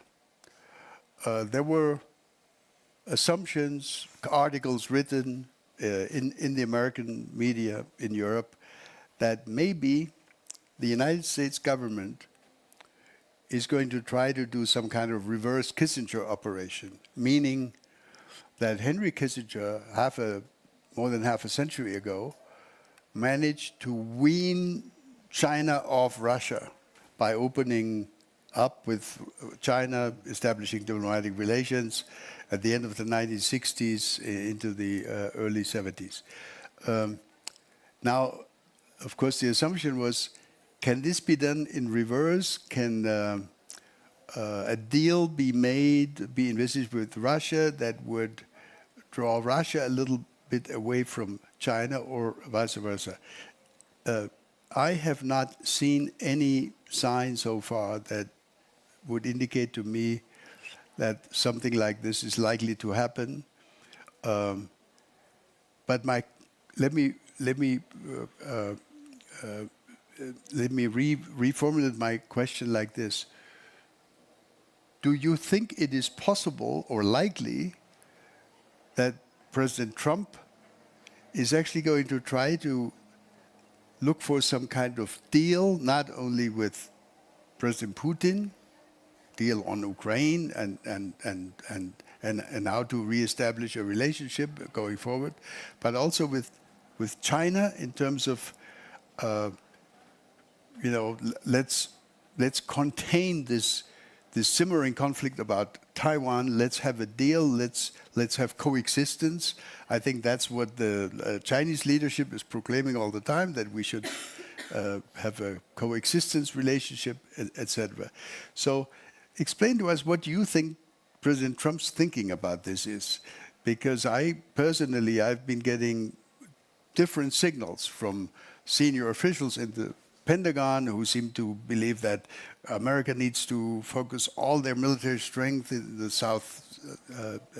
in Southeast Asia, in the Asia Pacific against China, and then others who seem to speculate about a possible deal with China, the recent opening up of sale of certain NVIDIA chips to China was interpreted by some as a step in that direction. So, your views? Well, I think as a student of history, and you're looking back on political science, for most of you in the room, you may not have heard this term, but I think we've gone back into what is called spheres of influence, where in the last 75 years, we didn't really have that. So you've got spheres of influence where each country or each, you look at, let's look at the Far East right now.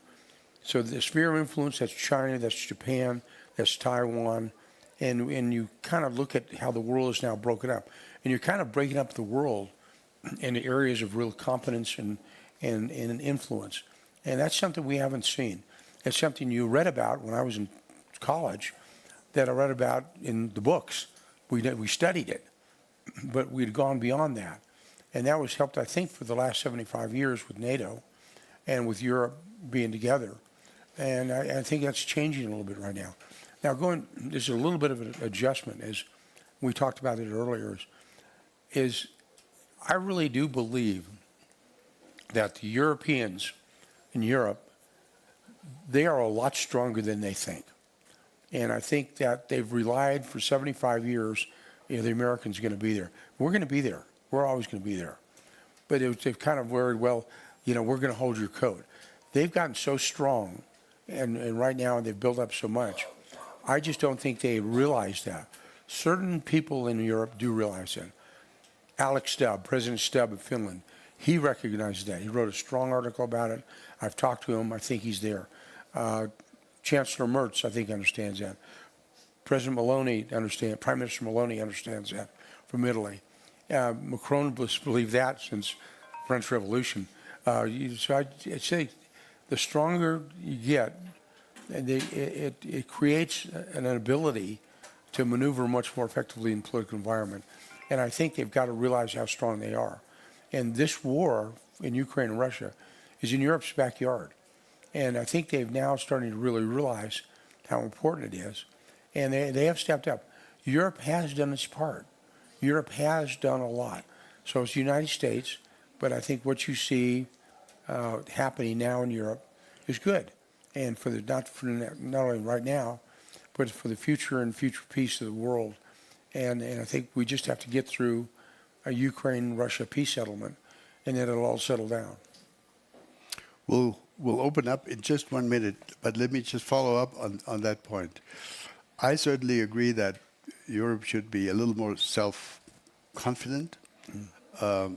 President Stubb said that this morning at a different event, very forcefully, and I would agree.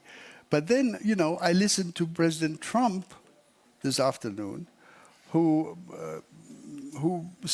repeated, that America has been protecting these Europeans, and the Europeans have not really responded, and it took them so long to move up to 2% and now to 5%. I did not detect in President Trump's explanations about this any sense of pride. Actually, he should be proud because he single-handedly made NATO partners do something.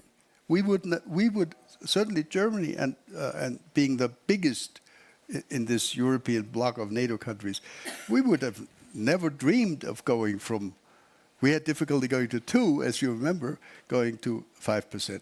It was the pressure from the United States. So I wonder, why isn't President Trump saying, I'm proud of you guys. You are actually doing what I have been asking you for a long time, to creating a situation where you can, going forward, defend your continent with a little bit of help from us very successfully. Instead, he continues to complain about Europeans not really shaping up. Well, I think first off, you have to understand President Trump, and I don't speak for President Trump. That's kind of the way he is out there, but he kind of pushes the envelope really hard. And I think now you're starting to see, like Meloni of Italy, reach back and say, yes, we are. And the fact is they are. When you look at, let's use Poland. Poland's spending 5% of GDP on defense. Yeah. That's an enormous number. We're going to move to 5%. That is $1.5 trillion. I mean, I look at that number like, holy mackerel, what are you going to do? Now, because of our nuclear triad, a lot of that, we're putting out new subs, new bombers, and new missiles. So we need the money because we're actually reestablishing the triad from the way it was to the way it is going to be in the future. That takes a lot of money. But I think he does that more than anything as a negotiations tool. But I think more than anything, he just says, okay. And Trump 1 is different than Trump 2. And in Trump 1, remember there were a lot of people saying, yeah, we hear you. He was right about a lot of stuff. He was right about the energy. He was right about defense. But I think that has changed. And I think it's time that Europeans just say, we are, Mr. President, we are. And let me just touch, you didn't ask it, but this whole thing on Greenland. So I tell people, stop clutching your pearls, okay? The United States has been trying to buy Greenland since we bought Alaska, back with Seward. President Truman tried to buy Greenland. In the 50s, we tried to buy Greenland. And they do that because if you look at the map, you look where the missiles are going to come from. If they come out of the Soviet Union or they come out of China, the ICBMs, they fly over Greenland. And the intent is to make a basically part of the Golden Dome, what we're calling it now, to go there. But it's part of a negotiations tool. Just understand that. And just, as I said, don't clutch your pearls. We're going to be fine. We're just going to get through this. He mentioned it today in his speech in Davos. And I think it's a negotiation is what it is.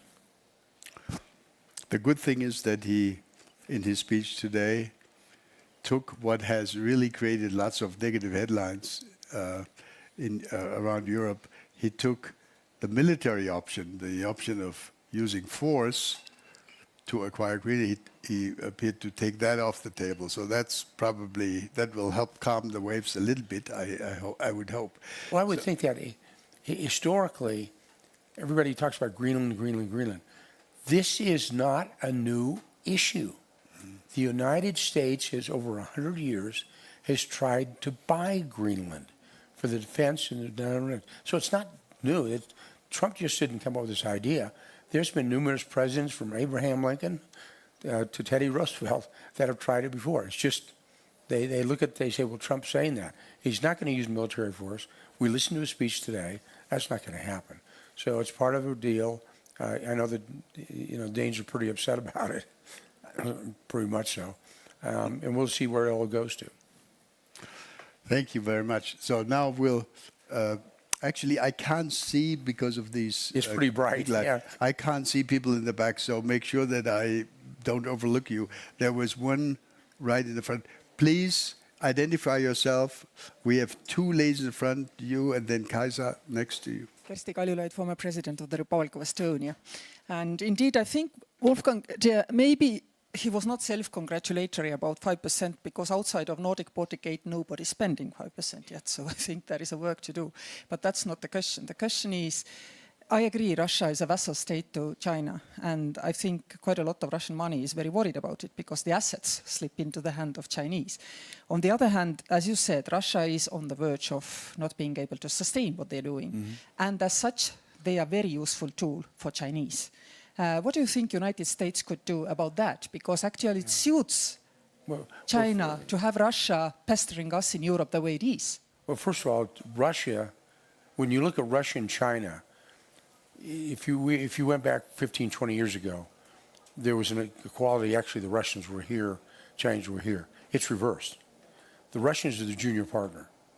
And I keep going back, not just Russia and China, but like look at North Korea too. I mean, they wouldn't be putting 10,000 soldiers in the field, North Korea, unless they had a personnel problem. And they do. So this is one of those where during Trump 1, what we tried to do is we kept China over here, kept Russia over here, we kept Iran here, in the Middle East and everything else, and Taiwan over here. We kept them separated. Now they joined together, so you got them together. But now it started to fracture because that alliance is not as strong as people think it is. And I think reasonable people will start to see that. They realize, they're not as good as they think they are. They're not as good as you hear. So that's where I'm confident about it. When this war ends, and it will end, Russia is not a global power. Russia will be a regional power. And in the size of Ukraine's army, if they get to, and we were told, Umarov told me this, that 800,000 is about the max. That's the largest army in Europe. By far, yeah. And so think about that. And then the defense industrial base of Ukraine, when it develops, when you look at the technology and the growth of the people in Ukraine, I mean, it'll be an exceptionally powerful nation. They've already proven it. Just in the future, they'll prove it more. Kaiser.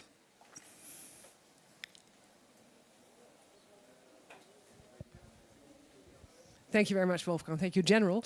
Just one comment on Greenland. The problem with Greenland and the narrative that you have is that post-World War II, we stopped accepting the principle of buying territory. So you cannot take territory by force, and you cannot buy territory, not even for your national defense. And Greenland can be defended because we can defend it as NATO. And I think if you need it for your Golden Dome, all you have to do is ask Greenland and Denmark. But that's a comment. What I would like to say is that, and I really thank you for all the work that you've done for Ukraine. I think it's very important.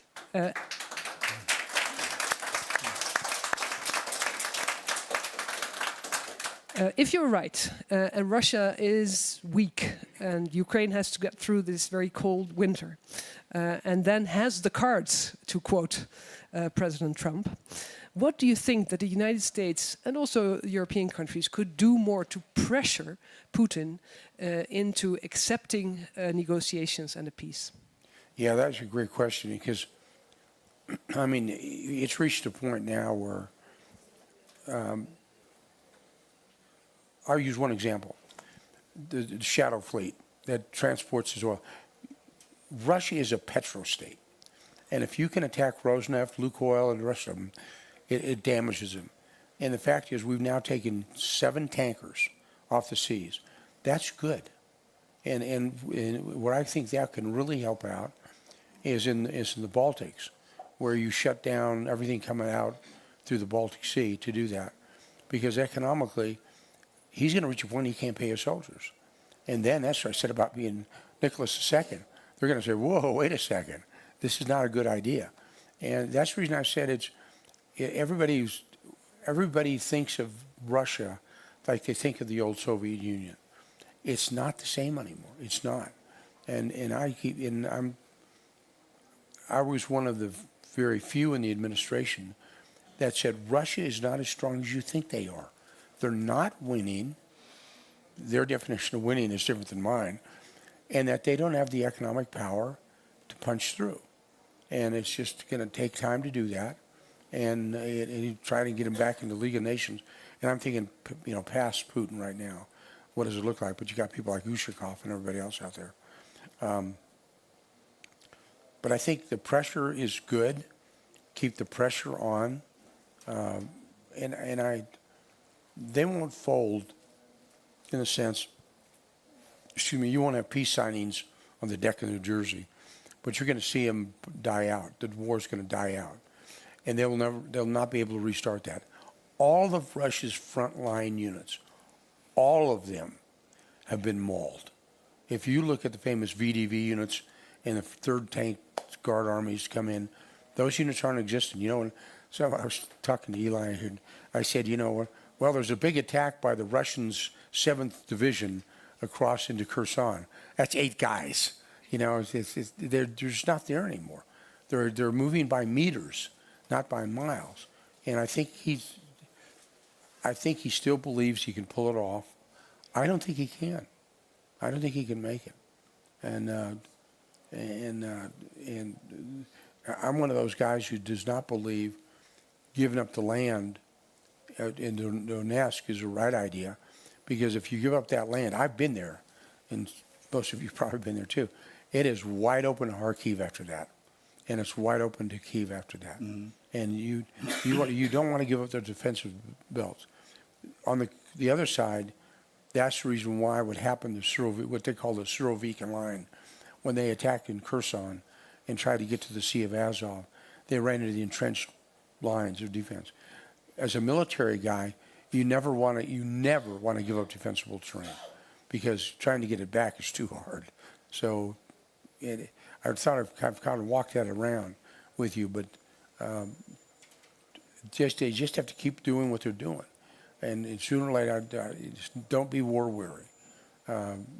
Especially, I make a comment, in the military, the last 10 meters to getting to an objective is always the hardest. It really is. We're in the last 10 meters, and that's going to be the hardest part. And I think now, when you look at with President Zelensky and the people he's got there, what's going to happen? He's got the right people in place. I think there's going to be a lot of things happening inside Ukraine, from elections, when that'll occur, how that'll work out, reconstruction, redevelopment of their army, be in pretty good shape. Now, I have a criticism. I do. And I've said this to President Zelensky, and I've said it to others. And I'm going to give you a comparison. And it's a harsh comparison. Please take it for what it's worth. When Israel had the attack by Hamas on 7 November, you could not get a seat to Tel Aviv because of people flying back from the United States to go into Tel Aviv and fight for their nation. You have got to stay and fight. People leaving Ukraine, you've got to stay and fight for your country. And the fact that so many people have left, they need to come back and need to fight for it and actually build a better Ukraine than there was before. That's my one criticism, the only one I've got. But I think it's valid. Thank you very much. Just yeah. But before we turn to the person in the back just give me one second to add a footnote to this, in terms of how we could enhance our collective pressure on Putin. I would add 2 items. It would have been highly desirable, in my opinion, for the EU partners to get their act together and actually decide to take these so-called frozen assets and use them directly rather than through a new loan arrangement. I think that would have had a psychological impact in Russia and elsewhere of some dimension.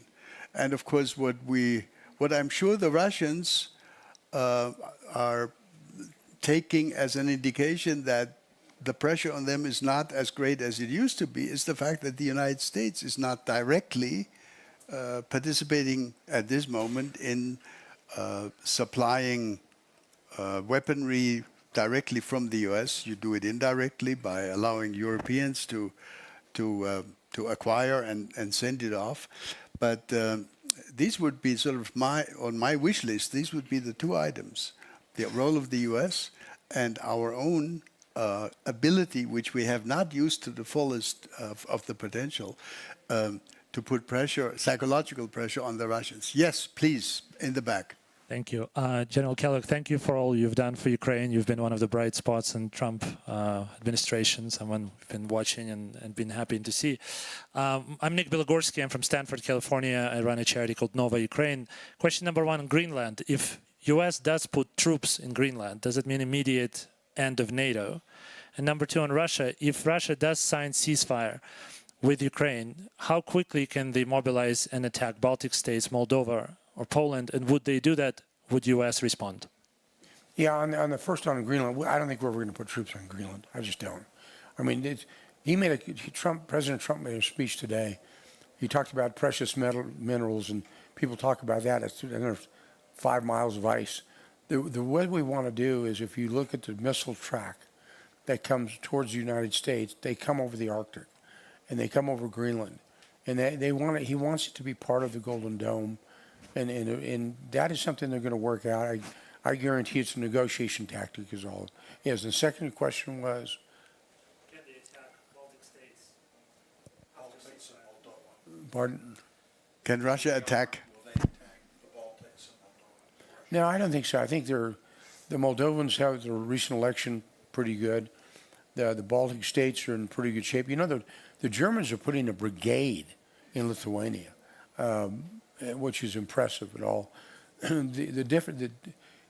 From a military perspective, the problem you run into with the Baltics is the time distance. It's like there's no depth, strategic depth to it.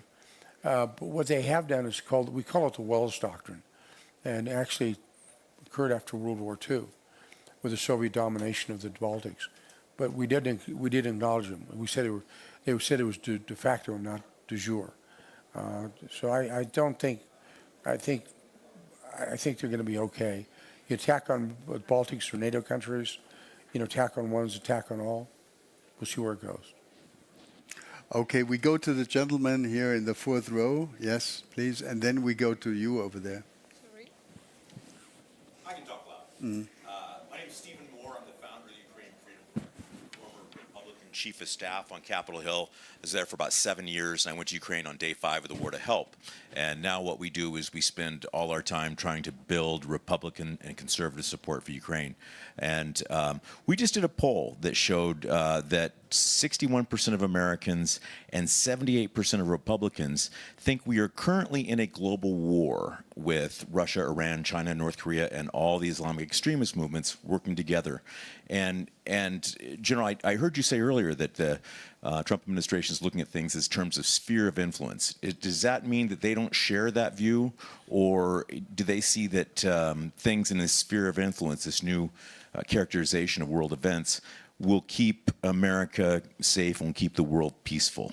Yeah, it's first of all, I'm the one who thought of the spheres of influence when I went back to my college days when I was thinking about what was going on. Remember, Americans are fickle. They really are. And if you look back in 1939 and 1940, Americans were an isolationist country.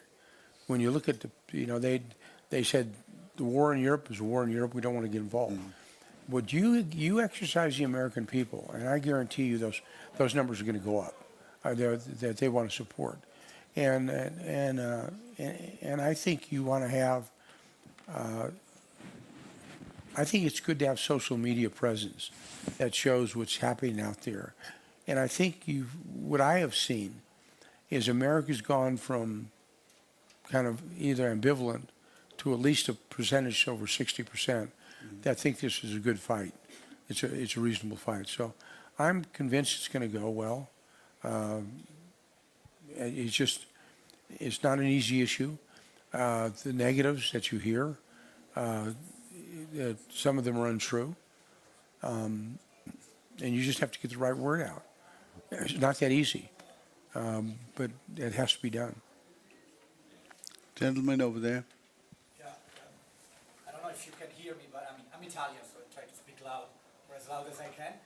Until the microphone arrives, probably. Thank you. I'm Italian, just because you asked to mention the nationality. You mentioned before Europe is stronger than we think.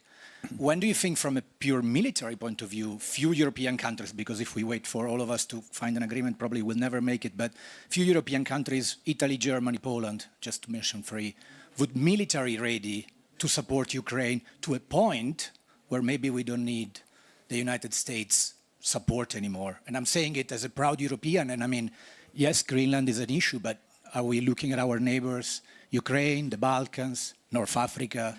I think there's so many places around Europe where we should probably stand up a bit more, either as Europe or as a single individual countries. So when will be, in your mind, from a time point of view, military ready to do that? Thank you.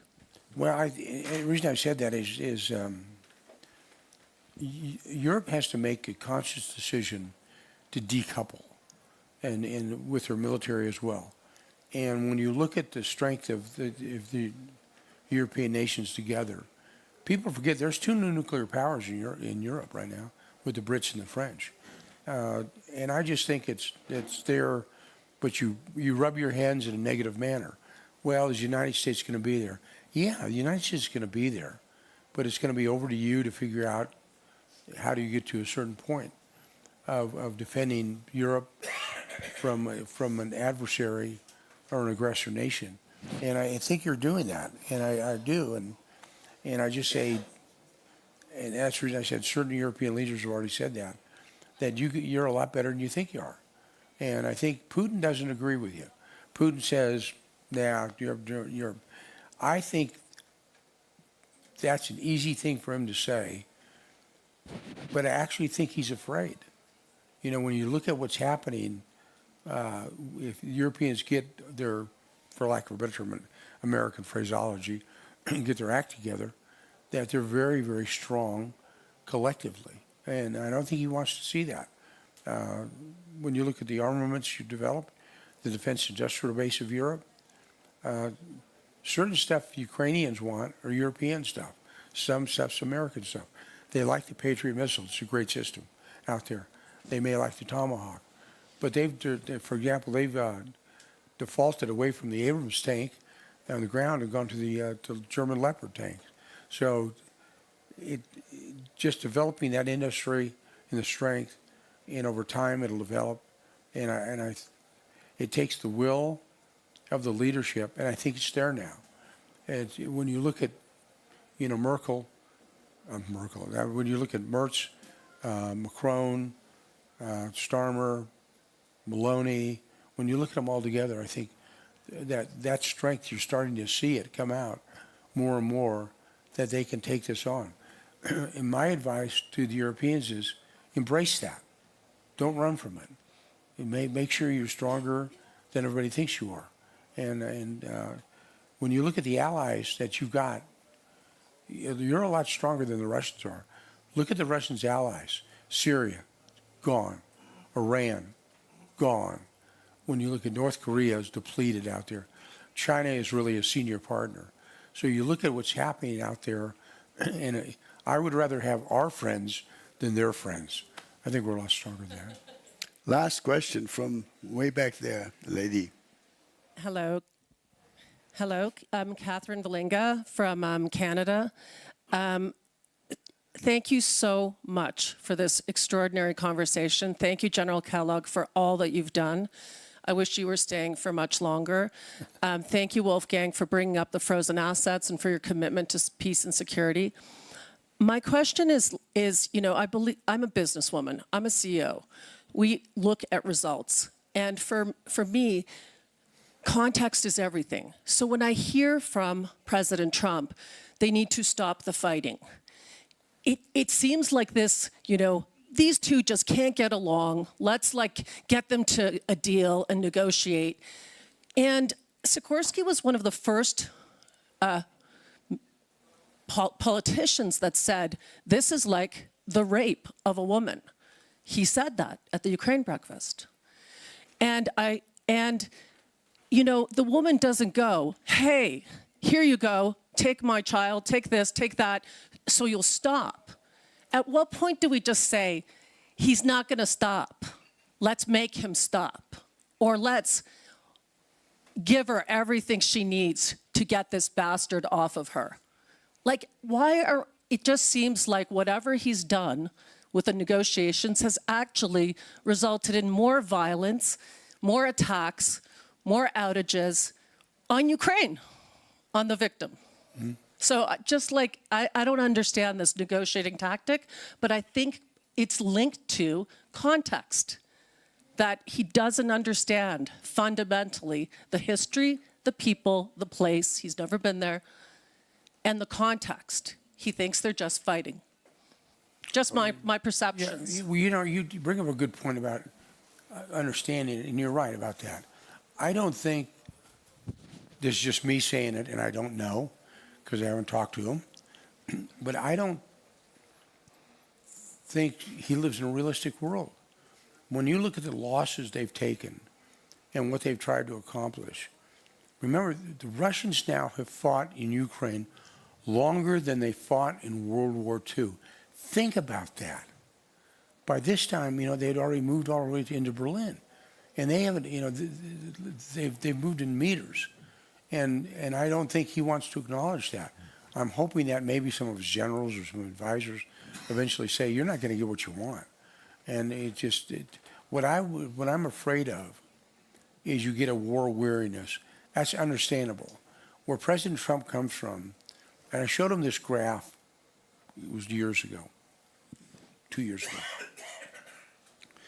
that in England, they still call the generation that they lost in World War I in France, they call that the, quote, lost generation. You don't want to get to that point.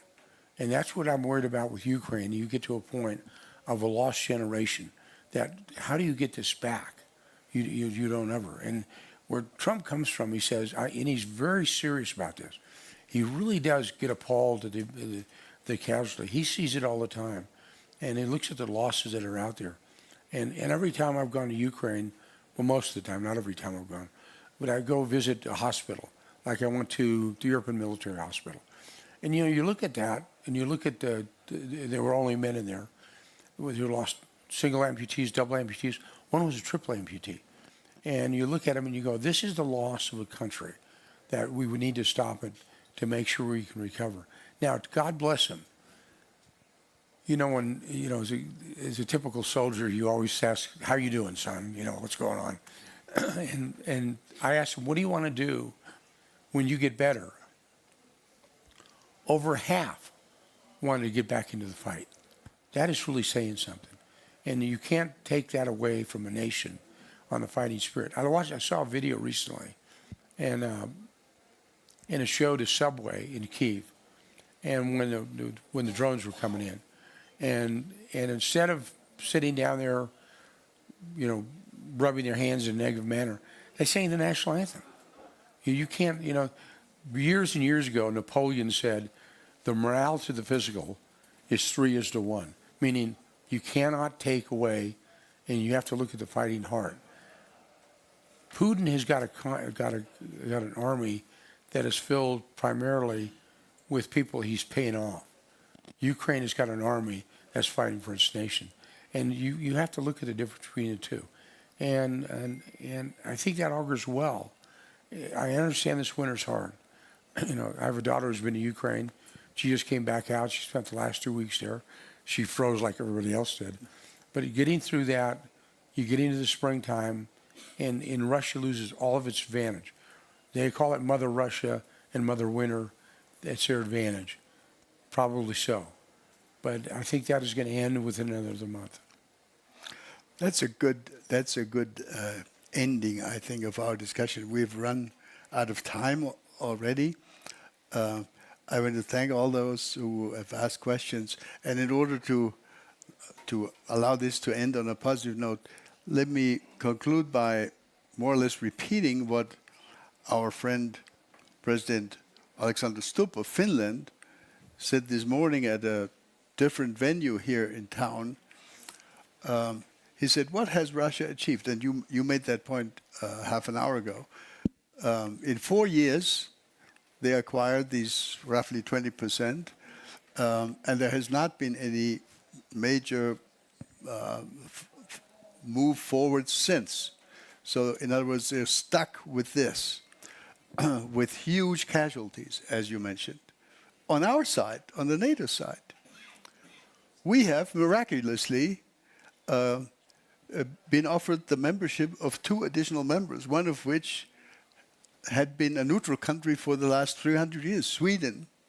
And Finland was, of course, also seen as an example of neutrality, etc., etc. So NATO has been strengthened by 2 really good partners, with, especially in the case of Finland, with a strong army equipped, with a country that's generally equipped for emergencies, because we need, in our countries, including in my own, we need not only to build up our army, we also need to build up our critical infrastructure, protect it better, etc., etc. There's a lot of things to be done.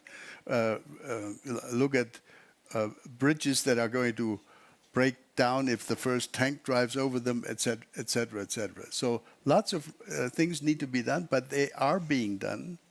And my last sentence is this. In my country, where we had before, in the years of the Cold War, and since the Cold War, we've always had a relatively large pro-peace movement, anti-American movement, pro-peace movement. When I looked at the most recent polling results, a significant majority of Germans believe that the government is doing the right thing if they work in the direction of 5%. It's not that people are opposed. People understand that this needs to be done by us and by our partners. In other words, my conclusion is Putin has, on practically all the relative fronts, lost and not won. And I hope that that will lead, at the end of the day, to a win for Ukraine. Thank you all for participating. Thank you, Keith. Thank you.